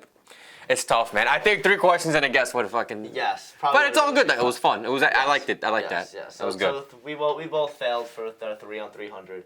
But it's all right because now it is time to fully break down UFC 300. Here we Let's go. go fight. This is the meat of the hamburger. Davison Figueiredo versus Cody Garbrandt. We're giving predictions, obviously, now, right? Yes. All right, thank God. We're going to go fight by fight. Davison Figueiredo, a former champion, coming off of a decisive victory against Rob Font in that headliner spot in December, on December 2nd of 2023 in his debut at bantamweight. Cody Garbrandt coming off of his knockout just a few weeks later in December the 16th on the undercard of 296 when he knocked out Long Island MMA's own Brian Callagher, unfortunately. I think it was the haircut, guys. I think it was the haircut as well. And that was the best that we've seen Garbrandt look in terms of a finish. It was a clean performance. The speed was there. The power was there. Everything that we've seen from prime Cody Garbrandt is there. But it's a completely different caliber of an opponent. Completely different, yes. And you got a former champion in Figueiredo. And, you know, there's a little bit of a size discrepancy, but it's funny when you look at this fight on paper because Figueiredo, 5'5", compared to 5'8" for Garbrandt, but he has a 2.5-inch reach advantage in terms of arm. Yeah, the length's the same. Garbrandt got little T-Rex arms. What's his reach? Yeah. 66? 60, About 65 and a half. So it really does make for an interesting fight. I think both guys' chins are there to be tested. I don't imagine if there's going to be grappling, I think it's going to be Figueiredo. Definitely. And I think it's only if Figueiredo gets hurt. I really feel like they're good. Both these guys are going to be standing and trading, because I really do believe, and I'll give my prediction now. I do believe that Figueiredo finds a home for whatever he wants, because it doesn't even need to be a right hand. It could be a left hook. It could be a straight. Like he got power in his hands, and I think Garbrandt's chin's been questionable in the past. I think Figueiredo gets it done by a finish. My official prediction is going to be a round 2 knockout, late round 2 knockout for Davison Figueiredo. He hurts Cody in the first. Cody recovers on the stool, but then he finds the finish in the second. It's very similar to what you just said. I think it's a round 2 sub. I think he's going to get the submission. I think it's going to be a chess match in the first. I don't mean to cut you off, but I swore that you said Garbrandt was winning like 2 weeks ago. Did I? I probably did. But that's the beauty of fucking as time passes. No, I might have said Garbrandt was going to win, but I think it's just me, being optimistic because I like Cody. Yes. The guy, not to get on a serious note, but he's admitted before that he was a prior addict, so he's had a lot of adversity. Mm-hmm. He's overcome that. He's back, he's been, I know all these guys, as a fighter, you spend a lot of time away from your families, depression creeps in, but I know he's talked about it before, so I respect Cody and his path. So I'm rooting for the guy. I like his story. I want him to win. But if I'm a betting man, which I probably will be. Definitely will be. Definitely will be, right? But yeah. I really think that, this is so extreme. If my mother's life was on the line and I had to pick a fighter, I'm going to have to say Davison Figueiredo because I just think Davison, at this point in their career, guys, I just think he's superior. He's just a superior fighter. Mm-hmm. I think the first round, Cody, he might land a couple of clean strikes and start doing the dance moves and all that, get flashy, get the crowd amped up. Yeah, I wouldn't be surprised if that happens. Maybe even stun him momentarily. Mm-hmm. But I think Davison is going to find that takedown in the second round, get some ground and pound, and I think he'll end up finishing it with the sub in the second. Mm-hmm. So I think we're in agreement on that one. And an important note as well is Figueiredo actually has a rather Garbrandt 80% takedown defense. So maybe that's not great. I mean, that's not bad, but that's pretty good, I think. 4 out of 5. So I mean, but I think it's gonna be a good battle regardless. I see the finish. I really do believe that Figueiredo's gonna try to keep it standing. I think both guys are gonna try to keep it standing. Did he even attempt any takedowns against Rob Font? Now that I think about it, I don't think he. I think he actually. Did he? Maybe as you talk or whatever, if you got something to say. But we're gonna go. You can get the answer to that, but I'm gonna keep going, and we're gonna go Bobby Green, Jim Miller. The real question is. He had 4 takedowns. Really? He had 4 takedowns against. So don't be surprised, guys. All right. Yeah. No. He only landed 53 strikes on Rob, but he looked like he fucked up Rob pretty bad. No, he did. He fucked me. Hey man, maybe there's some power in those punches. Yeah, the Figueiredo at 35 added the size. He's 35. He was the 35? hardest puncher at 25. And then now moving up to 35. He's now it might up be there. Usyk. I don't know. Right up there. That might be a little too soon to say. I guess we'll see on 301. Right. But Miller Green now. The real question is, will Bruce Buffer say He's not. No, it's already official. Motherfucking Green, motherfucker Miller, and he's not, and it's upsetting. But god damn it, I wish he was. But you know what they might do? It's gonna be on live TV, and that's the issue. But. You know what he might do though, and I don't know if he's gonna do this, but somebody tweeted about it, and it was a great idea. He's gonna say Jim's first name and then have a quick suspenseful period in the middle, maybe like a 2 or 3 second period for maybe to see if the fans would say. He's like Jim, and then motherfucking, and then he'd say Miller because he's not saying it right, but he's hinting at the crowd to say. I think that'd be pretty cool. Honestly, it's Bruce Buffer. Of course, it'd be sick if he says it, but I think Jim would appreciate it just as much if he had the entire arena screaming "Mother effing Miller," you know. So we'll see what happens. And this is a fight that this is probably one of my toughest in terms of picking a winner. No, I think it's fight. No. I'm pretty made up on it. Yeah, but both guys coming off victories. No, he's not. Jim Miller, Bobby Green lost his last He got knocked out against Jalen Turner. Oh, I forgot Jalen Turner. When it didn't end? I forgot Jalen Turner fight happened. I thought it was the last fight was against Dawson, and he was... Yo, Bobby fought 4 times last year. He had 2 wins, 1 loss, and then the 1 no contest against Jared Gordon. So he was active. He was. But Jim Miller now back-to-back finish victories, and I'm gonna ride the hot hand. I think Jim Miller, he definitely is the superior grappler. I think if he can find a way to get to the hips and to the legs of Bobby Green and take him down, I think there's a chance at the submission or hurting him on the feet and then getting him to submission. That's going to be my official pick. I'm going to go with Jim Miller. Okay. It's going to be gross. I think he may lose rounds 1 and 2 before. But round 3, Jim Miller submission. Although, it's going to be a tough task because Bobby Green, I think, is very underrated. His boxing is fantastic. So his boxing is fantastic. This is more a pick from the heart than anything else. But give me Jim motherfucking Miller to make himself a perfect 3-0 in the century mark of UFC cards because he has fought on 100, fought on 200, won both those bouts. Give me a round 3 sub finish and leave the gloves in the octagon after. Oh, he already said he's not retiring after this fight. Did he really? Did somebody ask him at one of the media day? He's like, no. He didn't even let the reporter finish the question. He said absolutely fuck not. No. He didn't say that. But they were like, is there any chance that you hang up the gloves? And then before the guy said after the card or after this fight, he said no. Nope. So he's not hanging it up. He said he's gonna hang it up when he thinks he can't complete a camp to the best of his ability, something along those lines. And I guess that wasn't the case this time around. No, 2008's so crazy. Man. I know, but to give my prediction, guys, I think Bobby knocks him out in the 2nd or 3rd. You know what? And I almost not to say changed it. I was almost going to say Bobby Green decision. I'm very adamant on Bobby Green winning the fight, but I think Jim Miller. He fought Jesse. You guys won't remember his name, but he fought a guy who made a debut in the UFC 2 fights ago before he beat. I forgot he submitted some guy in this year in January or February, but he fought Jesse Butler, who made his debut in the UFC, and he knocked him out in like 23 seconds. He landed something flush on his chin, and he was literally like, he was fucked up. I didn't think Jim Miller possessed that kind of power. And it's advantageous for him because Bobby Green likes to fight with his hands down. He has like that very unorthodox fighting style, so. He might land something flush on Bobby Green. I don't see it happening. I don't think this fight goes. For some reason, I just don't see it going into a decision. I don't know why. And neither do you, obviously. No. I mean, you made your prediction. Yeah, I honestly like Bobby Green round 2 knockout. Okay. It's gonna go one of two ways, and I think that's the second way that it goes if it doesn't go a Jim Miller Sub. Hail Mary sub. Right. But let's go Rodriguez Andrade, our most anticipated of the evening, and we already gave Andrade kind of her whole background. So let's talk a little bit about Rodriguez. Rodriguez coming off of a win against the karate hottie, Michelle Waterson-Gomez. That was a knockout back in September of last year. But before that, had lost 2 straight to the likes of Amanda Lemos and I don't know how to say Jandiroba. Yeah, Jandiroba. But point out the fact that she did beat the woman who's contending for the strawweight strap. Yes, she did. She did beat Yan back in. Which I don't know how 22. Yan is ranked number 1. I think that's the whole Chinese versus Chinese thing because you look at it, she knocked out Jessica Andrade. And then she lost the fight right before that. Rodriguez. Oh, I'm sorry. She beat Mackenzie Dern. Majority decision. Yeah. So one guy had it a draw. She etched out a decision against Mackenzie Dern. And then who is not elite. No. I love her.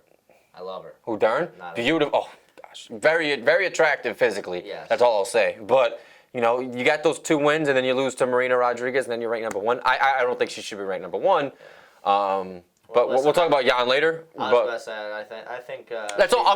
That's not me predicting the fight. I think it'll be proved. I'll give my little preview there. I don't see it running about. But I'm gonna give this one to Andrade. So do I. Andrade, she fought a lot. Getting some motion, Jessica. Stacking a couple W's. And this is really it's very close to a pick and fight. Andrade's a slight favorite. But I think Andrade just possesses too much. I think it's a decision. I think you definitely see some grappling for Andrade. I think especially because that's kind of her wheelhouse. I mean, because she's a smaller fighter than a majority of the women she faces. She's 5'1". Yeah, there's a big 5 inches. 5'1" to 5'6". The reach isn't that crazy in 62 to 65. But she's always a smaller fighter, which is the smaller fighters, they tend to get closer, and then it tends to end up being a grappling match. So I like Andrade. I don't think it's going to be a pretty victory. I think she may just grapple her for 3 rounds, some striking in there, maybe attempt a submission or 2. But I think Andrade gets a decisive 30-27 decision over Rodriguez and continues now. That'd be 2 straight for her, right? 10 going back to last year. And I think she starts her way to a better 2024, not in terms of activity, but in terms of success. Hey man, even if she only fights twice this year and can rack up 2 dubs, 7 fight in 2 years, you don't hear about that often. Yeah. So that would be a great year for Jessica. Mm-hmm. I don't know. I think I kind of, if you guys saw, I was nodding my head with basically everything what Joe was saying. I think she should get the finish. I think she can get the finish. I'm surprised it's honestly that close. I thought Jessica might have been a little bit more of a favorite, but because of her shaky 2023, that's probably why. But, Rodriguez looked great in her last fight, but it was also against Michelle Waterson-Gomez. No disrespect. The karate hottie. At this point in her career. Bro, she's 40 years old, and it was rough. Yeah. Michelle did not look like a pro fighter. You know what I mean? So, of course, you're going to look good when you're obviously the better athlete, stronger, you're superior in every aspect. Jessica, she did take 3 losses last year. She did lose 3 times last year, but one of those losses was at 125, which I think she's way more suited for 115 than 125, especially being only 5'1". And then she lost to Tatiana Suarez, and Tatiana, man, she hasn't lost a match. She hasn't lost a fight yet. By the way, I think that even if she doesn't fight again, I think she should fight for the belt next. That's completely, not really random, but I think that would just be an intriguing fight. And then who I pointed out, Suarez. Suarez. Oh my God, why am I blanking? She lost to Suarez, she lost to Yan Zone Yan. Oh, and then Blanchfield. And then Jan's fighting for the belt. So, I think that Jessica's still dangerous in her weight class. I think she could still, especially with the exception of flyweight, with 15 and 35 being pretty shallow, I think if Jessica can rack up maybe 2 or 3 more wins, I think she could contend for the belt again in the near future at 115. No shot she'll ever contend for the belt at 25. But, I think Jessica is more powerful than Marina. I think if she can mitigate the takedowns and, just basically emulate everything in her last fight, and I know that's an ideal scenario, right? Oh, do what you did last fight. It was flawless. That'd be nice. But I think Jessica, I don't know if she'll win 30-27. Guys, I got a weird feeling. I don't know if it's because it's 300, but I think there's not going to be a lot of decisions on this card. No. I think there's 13 fights. I think there might be 4 decisions. So I think. That's the dream. No, I know it is a dream, but you want 300 to last forever, right? So it would kind of suck, but it's bittersweet. But I think Jessica gets a finish here. Yeah. Okay. Yeah, which round? Which round and by what method? We gotta get specific here, brother. I'm gonna say. All right, fine.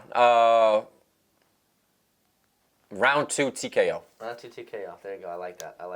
Yeah, I don't even have to make my prediction on that fight. So now we got Jalen Turner versus Renato Moicano. Moicano got the victory this past February against Drew Dober in a decision win, and that's 2 straight for him after a sub of Brad Riddle. That was also a very long hiatus, back in 2022. So he made his return after almost a year and a half. Got the dub against Dober, but he faced a much tougher, lengthier opponent and more dangerous opponent, in my opinion, in the Tarantula and Jalen Turner. Very dangerous. And Turner obviously make coming weight. off Please of make weight. Please first round knockout, and then a war that he went with Dan Hooker, in which one of their hosts here, and you can take a guess who believes that the decision should have went the other way. But oh no, not against Dan Hooker. No, No. That was against the Gamrot fight. The Gamrot. No. I thought the Hooker fight was clearly 2 rounds to 1. Okay. No. I'm not gonna argue that. But Hooker did something. He almost in that second round, Turner's eyes literally almost went completely black. If that round was 5 seconds longer, he was getting put to sleep with that rear naked choke. It was. He posed a lot more threats and damage in that fight than Gamrot ever did. All Gamrot did was take him down, and what does Gamrot do best? Just lay on you. So, yeah. Gamrot and Hooker, that's 2 completely different fights. Absolutely. Damn, bro, you think I'm that biased? Come on, no, I'm not that biased. I wasn't sure, listen, when I know my fighters or the guys that I root for, when I know they lose, I'm going to admit it. I'm not going to be salty because then I'm going to sound ignorant. And when it comes to fighting and knowing the fighters, I tend to believe I'm not ignorant. I think I'm pretty freaking knowledgeable on this stuff. So absolutely. That's why we sit here and talk about this for 2 hours at a time, brother. This is true. But I think Turner gets it done. I think, you call me crazy, I think we see Jalen Turner's first ever decision victory in the octagon. That's my prediction. I'm going to say Jalen Turner by a decision. I think he hurts Moicano a bunch, but I think Moicano. What kind of decision? Tough.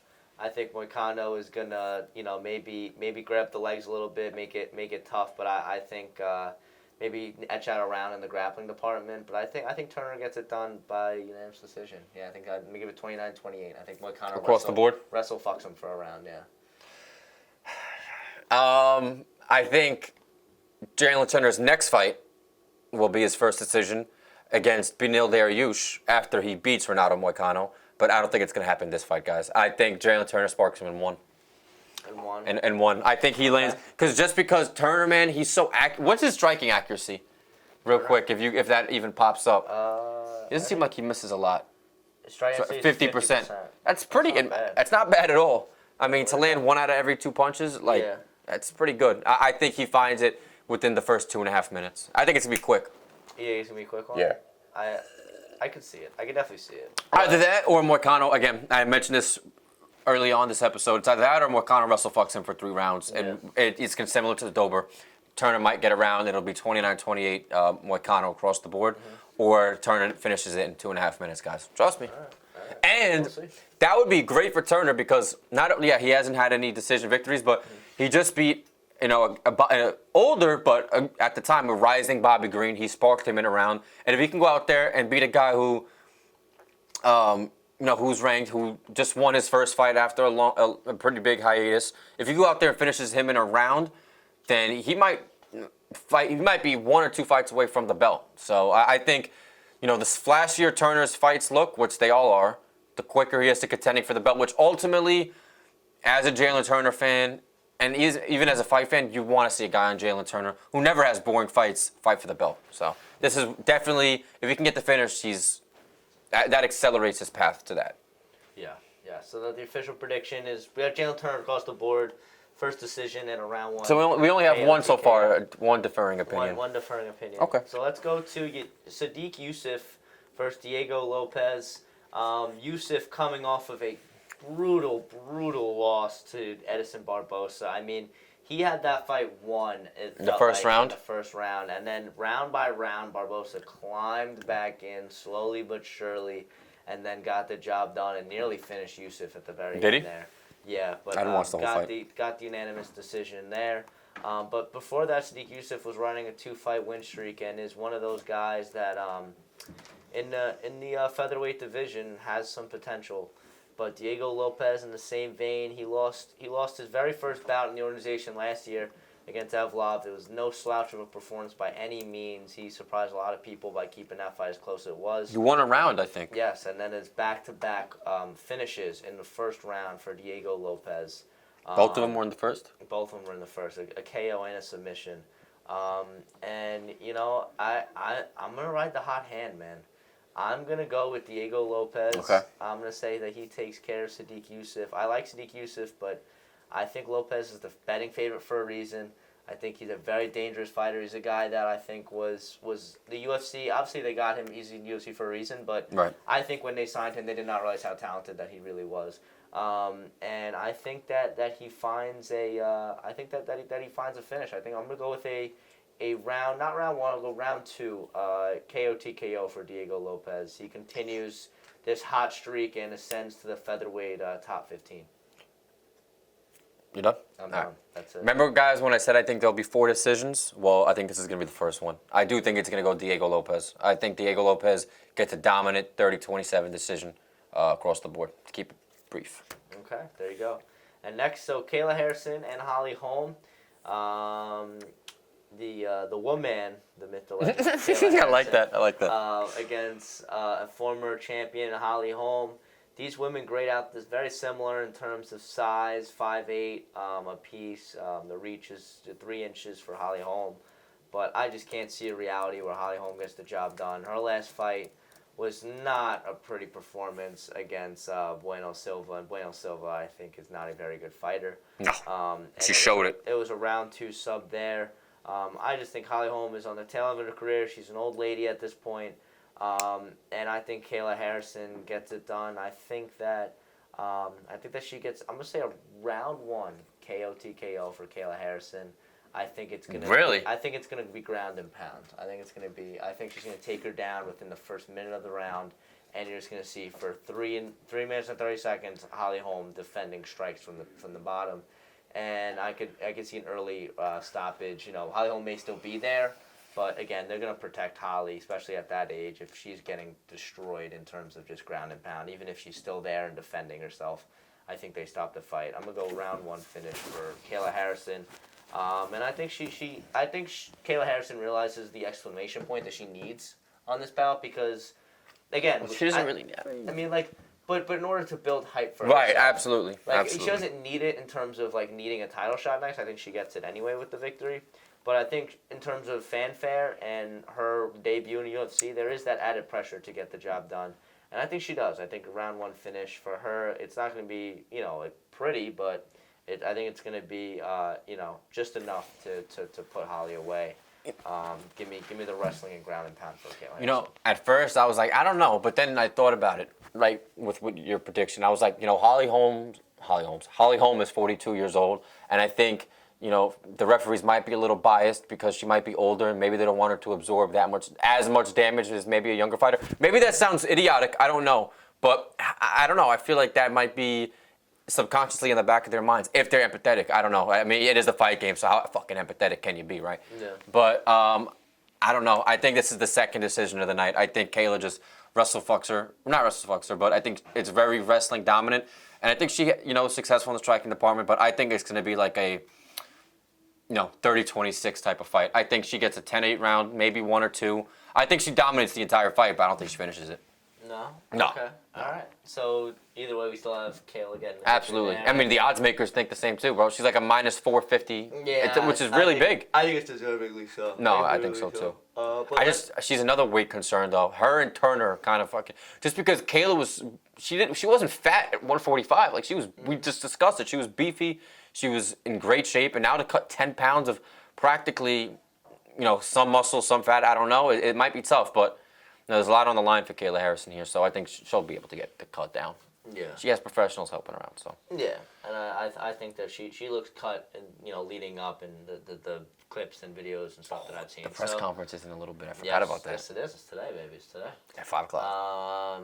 Yeah, so very exciting there. But let's go to Aljamain Sterling, Long Island's own, fighting Calvin Kattar, making his debut for Aljamain at the weight class above at featherweight. This one's the classic striker versus grappler. Aljo, obviously, both guys coming off of knockout losses. Kattar at the hands of Brandon Allen, and as you know, Aljo at the hands of Sugar Sean O'Malley, the current champion at bantamweight when he lost his belt. I mean, this is a fight that, man, I see it going one way. I don't believe that Calvin Kattar is gonna. I know he has 91% takedown defense in the UFC at the moment.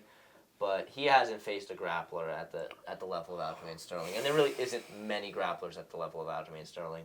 I think Sterling finds the legs. I think he finds the back. I think he finds the rear naked choke. Yo, I swear to God, I was thinking the same thing. And give it to me in round 2. I think round one, I think there's a little bit of a feeling out process. I think Aljo eventually gets a takedown, but I think round 2 is really when he sinks it in. What if he's just that much more powerful and knocks him out? That'd be pretty sick to see. I don't think so. I think it's definitely going to be a submission for Aljamain. I don't know I don't think it's gonna be the first round, second or third. I don't know. It's up in the air. But fuck it, I'll just be different. I'm gonna say 3rd round sub for Aljamain. But I see a sub. Yeah. So all around for the Long Island zone to get the job done in a huge spot. Because I mean, people are talking about this, and I say, well, I want to ask this because my little brother brought this up in terms of the featherweight picture. People are saying that Aljamain Sterling could be the biggest threat to Ilia Topuria. What are your thoughts on that statement? No. I disagree. The fuck said that? I was Dude, I've mentioned this before about Ilia Topuria, guys. Ilia Topuria, people don't understand, or maybe they just choose not to understand that. Bro, he's an elite grappler. Like he has a lot of accolades. I think he was like a national medalist for Georgia or something like that. Like, granted, it doesn't compare to the United States, but he's achieved a lot in the wrestling, sport. So it just because his boxing style overshadows his other, styles doesn't mean that he can't wrestle and defend takedowns. Bro, I saw the statistic where Ilia, he hasn't thrown a single kick to the body or head his entire career. So he's boxing and low kick heavy. That's it. And the fact that he just knocked out the greatest featherweight of all time with just that in his arsenal. Well, not in his arsenal, but the only thing he's been utilizing in his arsenal is just, it's incomprehensible. It's insane to me that a guy who's only been doing that has that much success. So I think if Ilia chose to utilize everything, bro, I think he'd fuck up Aljamain. And I love Aljo, Long Island native, humble fighter. You know what I'm saying? Like I got an immense amount of respect for Aljo, but I think if those two fought, it wouldn't be pretty. Yeah, no, it would be a problem, especially because people sleep on the grappling of Topuria. Topuria was a grappler first. You know what I mean? Like the striking and hands have come as of recently. So, I mean, I don't see a spot where Aljo maybe has a slight advantage in the grappling department, but again, he's not that good of a wrestler. Like, he's not Khabib level where, like, you can really see the offensive pressure against Topuria and get a finish. It's not the case. So, yeah, I agree. I don't think that he's the most dangerous fighter. But he has to even fight Topuria. Like, he'd have to beat Kattar and probably one other person. Yeah. I think he'd only have to beat one other person, honestly, because Topuria doesn't want to fight Holloway, which is bullshit. Especially if Holloway wins, he has no choice. He's gonna fight Holloway. He doesn't want to fight Holloway. He doesn't. Right? Yair is another catastrophe.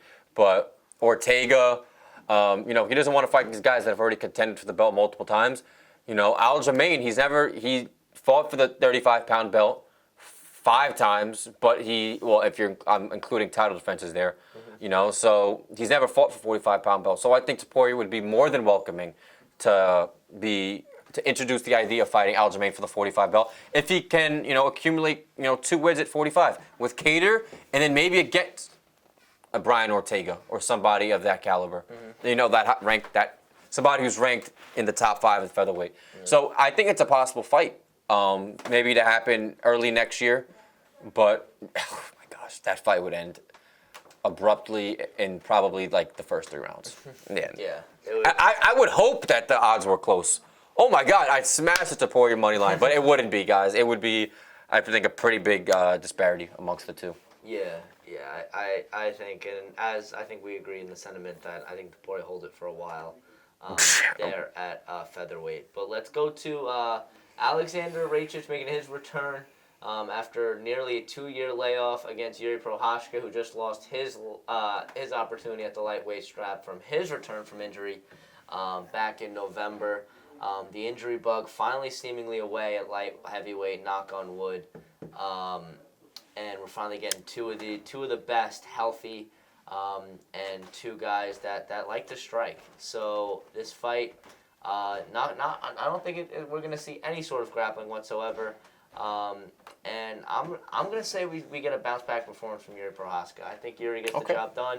I think I think the layoff for Rakic, it's a tough jump up in terms of level of competition for him coming off of injury. 2-year layoff, and to see Yuri, who is hungry right now. He was very unhappy with himself after that loss.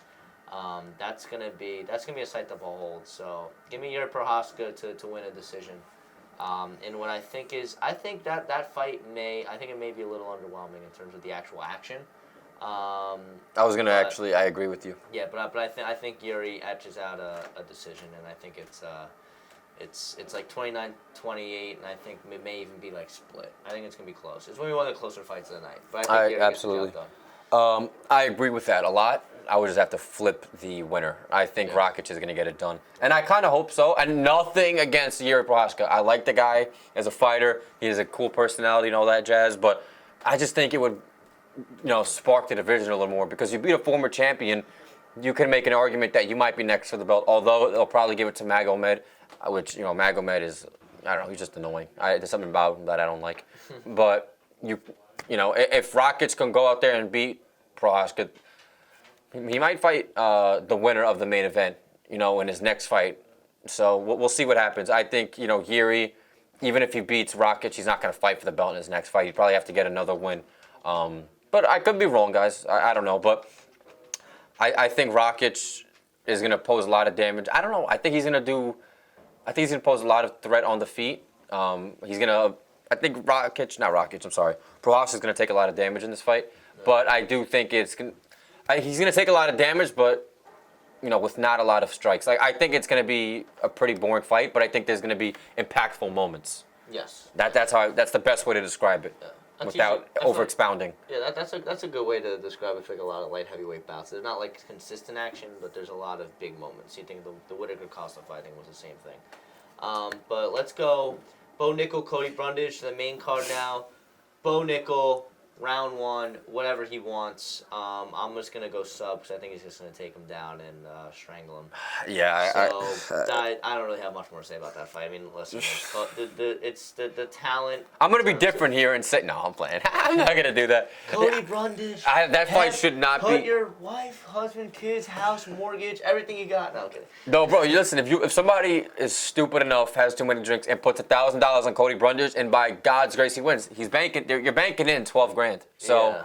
I mean, fuck it, why not, right? No, I'm kidding. Don't do that. You're just gonna lose $1,000. Yeah, you're gonna lose $1,000. I don't really like that it's on the main card because granted, I understand how big of a prospect Bo is. I know people constantly are reiterating that, but I just think it's in a way disrespectful for the other fighters because there's a couple of fights on that prelims that. Even the early prelims that arguably could have filled in that 5th spot. Yeah. I'm not going to just say which one. I mean, we've talked about every fight. All of them besides... I think Figueiredo Garbrandt could have easily been the 5th fight.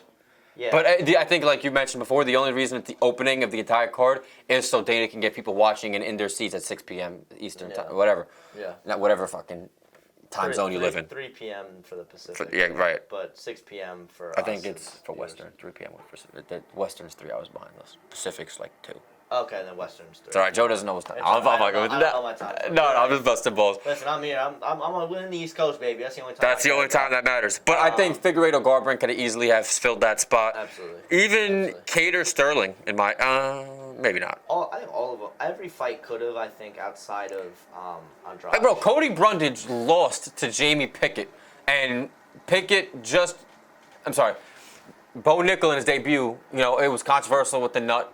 These fighters and these controversial finishes, man. That's one thing I got to point out. I'm going to talk about this for 15 seconds, I promise. I'll keep this really brief. But that's one thing about Atlantic City that really pissed me off is Chris Weidman he had a lot of eye pokes towards Bruno Silva. There was a couple. Oh, the Nurulston Rozebedov or whatever. He got all hyped after this fight, but before he landed that uppercut and landed the ground and pound, bro.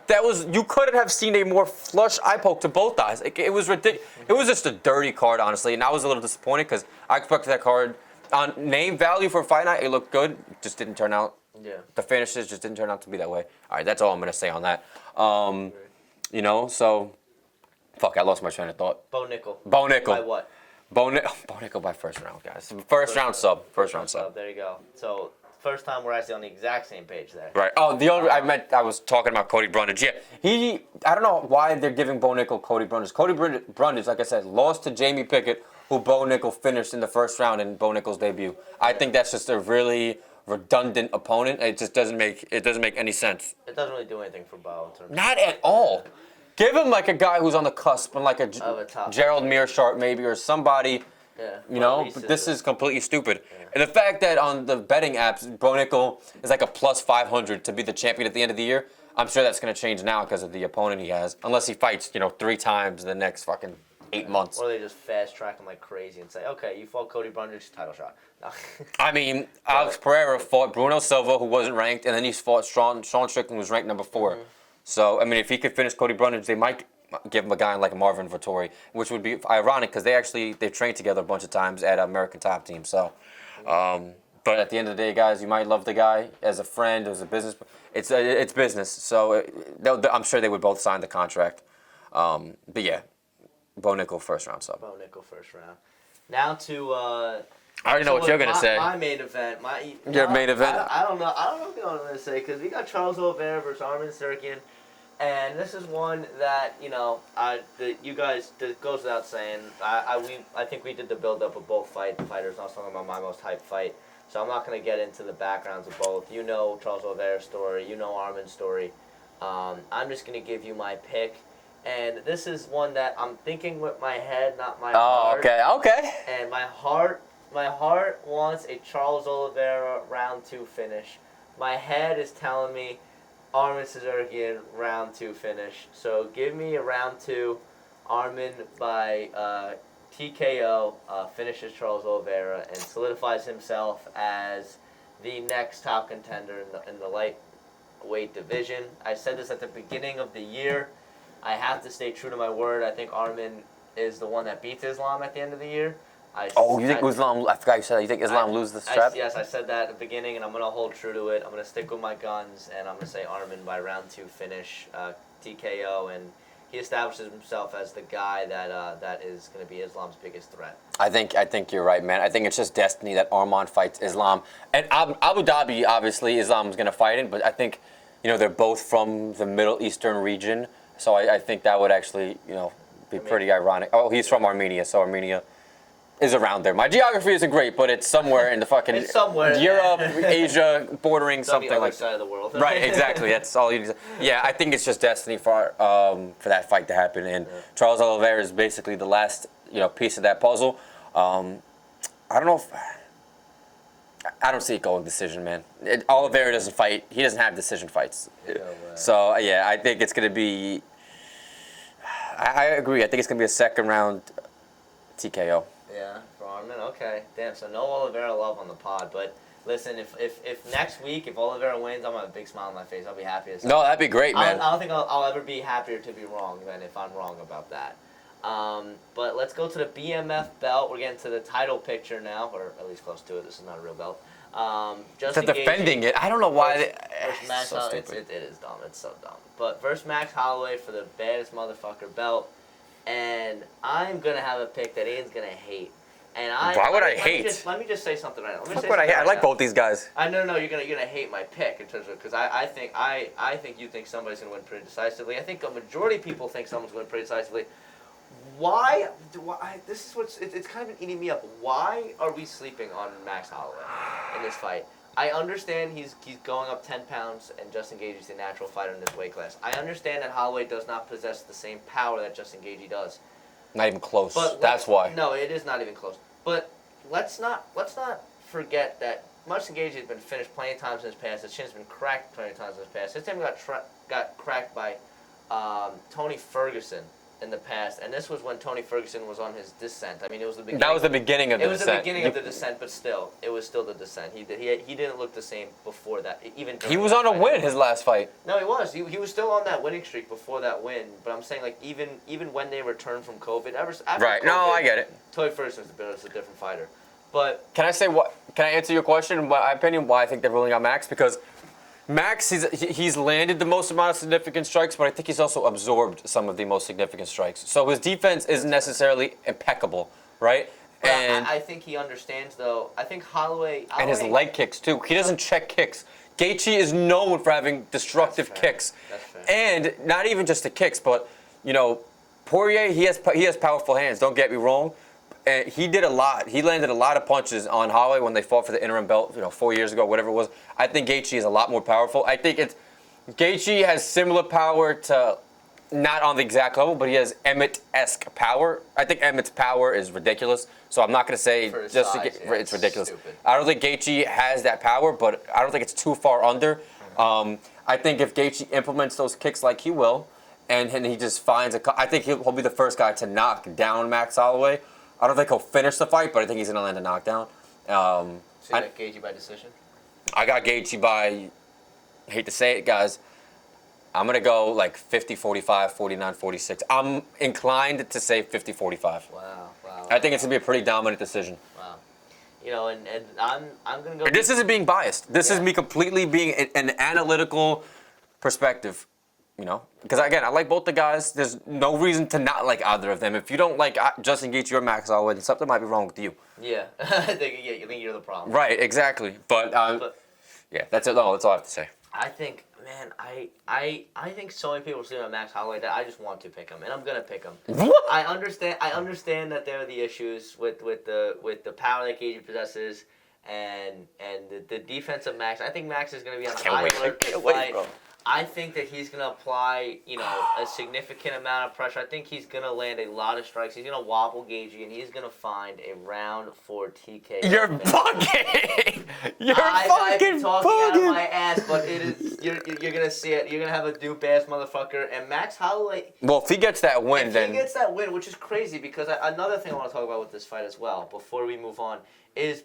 And as you mentioned, I think the consensus is this is kind of a one and done thing for Max Holloway. What if it's not? If he wins against Justin Gaethje, and dare I say I'm right on this as well. Right. Pick's correct.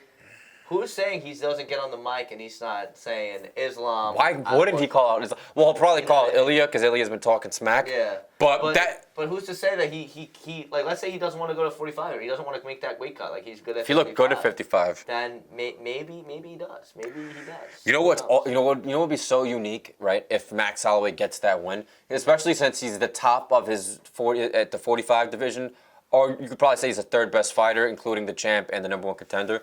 Yeah. If he goes out there and beats the guy who should have been fighting, he should have fought Islam already. Mm-hmm. If he goes out there and beats Justin Gaethje, then he could potentially, this is sound nuts, but he could realistically be the number one contender in 2 weight classes. Well, I mean, Arman, yeah. kind of. No, you're right. Because Oliveira said if he beats Arman, he doesn't want to fight Islam, which is retarded. He wants to fight Conor. Everybody wants to fight Conor, but Charles wants to be the champ, but he doesn't want to fight Islam. That makes no sense. But that'd be pretty. Max would be in a really unique position. He's like, do I want to cut weight or do I want to stay comfortable and fight for the belt there? I think it would really. It would not be beneficial for Matt if he fought a guy in Islam because Islam is he's like strong like an ox, And Islam, one thing, the difference between him and Khabib is Khabib did not have. He had average hands. I won't say he had abysmal hands, but he had pretty bad. Islam's striking is actually like not bad. Like it's actually pretty decent. You saw he knocked out Volkanovski, but even in that first fight when we watched it at your uncle's house, he still put him on a knee like in the first round. So Islam has an ability to strike, but it's obviously not on Max Holloway's level. So I don't know if Max Holloway would. Actually, I don't know. There's no way he would beat Islam. I'm sorry. But I just think it'd be really cool to see Max win. I just don't think it's gonna happen. Yeah, and I think it does. I think too many people are sleeping on it. And I think Max, But the odds are really close, surprisingly. They are surprisingly close, and that's why I have a weird inkling of a feeling. But let's keep going. And you know what? I wouldn't be mad. I want to go back to the old wrestling for a second because me and my little brother dreamt up. You want to hear Dana's dream? You want to hear Dana? I'll give you Dana's wet dream right now. He wakes up in the morning, his pants are soiled, and it is this what he dreams, right? Oliveira beats Arman, right? He calls out Conor.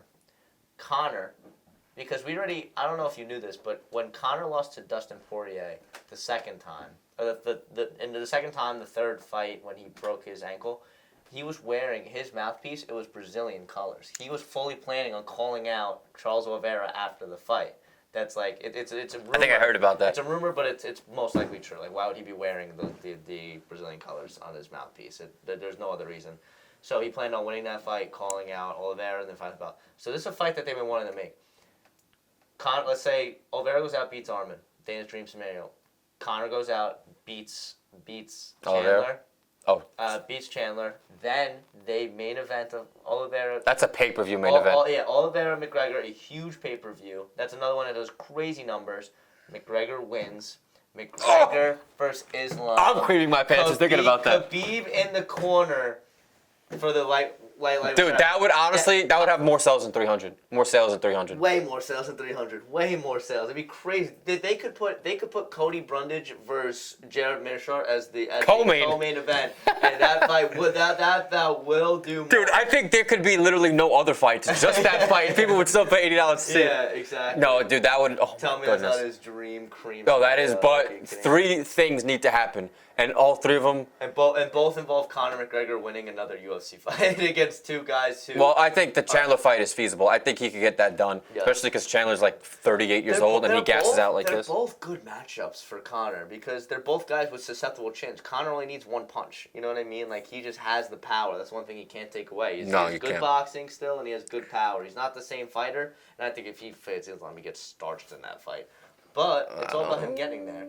Really? You think Conor's a chance against Islam? I don't. I think he has more than a puncher's chance, absolutely. I think he has fully a puncher's chance. But you know what? Again, this is a hypothetical scenario. Well, Conor only has 2 fights left on his contract. So, you know, if he big payday for he beats Chandler, he might just fight Islam. You might have to skip the Oliveira fight. Because what if he's like, I want my last fight on contract to be the championship fight. You think Dana's gonna say no? Dana's all about sales, baby. He's all about the rev. No, I know. So that is true. But I mean, unless they extend his contract. Yeah, he could see the opportunity for the Oliveira being a big. But dude, he just made $4 million, over $4 million shooting Roadhouse, and I think he's no funny. I think he said about 30 words that entire movie. Did you watch it? I did not watch it yet. No, we watched Dune instead. I'm sorry. Nah, you're good. Dune 2 is so good. Dune? You gotta watch Dune. I've actually wanted to see it. It looks pretty good. Dune 1 was alright. Dune 2 is fire. Yeah. All right. Yeah. Well, I'll watch that soon. Yeah. But Conor racked in millions of dollars having a very, very minor role in Roadhouse. Mm-hmm. Again, he didn't even air in the movie until about an hour in. Yeah. You know, so you think he's making $4 million? I mean, he might make more than $4 million, but I don't think he'd be making fucking eight figures in a fight. You know, in the UFC. Unless he gets a large share of the pay-per-view, which I'm sure he'd probably get like 50% or something absurd. Mm-hmm. So maybe, but I think, you know, there's no large monetary incentive for him. So we'll see. Maybe if he comes back to fight for more than the Chandler fight, it's just strictly because he still loves the fight game. And he's always saying, like, I'm going to fight till I die. Like, he respects Mike Tyson. Even that whole fight is a catastrophe with him and the Paul thing. But he wants to be competing until he's an old man. I respect that, but it's a lot of talk. And I said earlier, man, Conor's a big yapper. So we'll see what happens. I love that. Tremendous yapper. If what you just said happened, that would be great. You go out there, beat Chandler, and then, you know, beat Oliveira, and then fight Islam.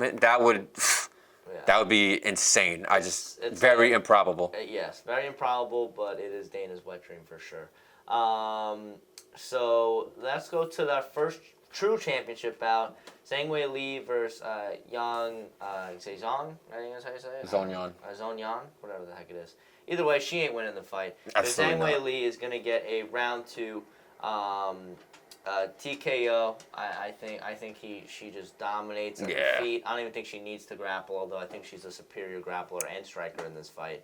and she knocks her out. It's very simple. I think the Battle of China is not much of a battle. I think it is a one-sided bloodbath for the and still Zhang Weili. Like I just mentioned earlier on, guys, Yan Zhongyan, excluding this fight, 3 fights ago, she lost to Marina Rodriguez. So Zhang Weili, she's lost twice in the UFC, and it was both to Rose Namajunas. One which was controversial, the other one, it was a good knockout.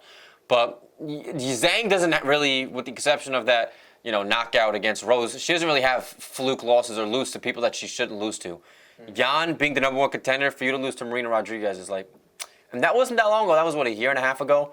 I don't know, man. Zhang Weili, arguably, if she can win this fight, which I think she will, and then she gets another defense or 2 more defenses at strawweight, she could arguably be the 3rd best female fighter of all time. I think she's already pretty close to that. Obviously you got Amanda Valentino.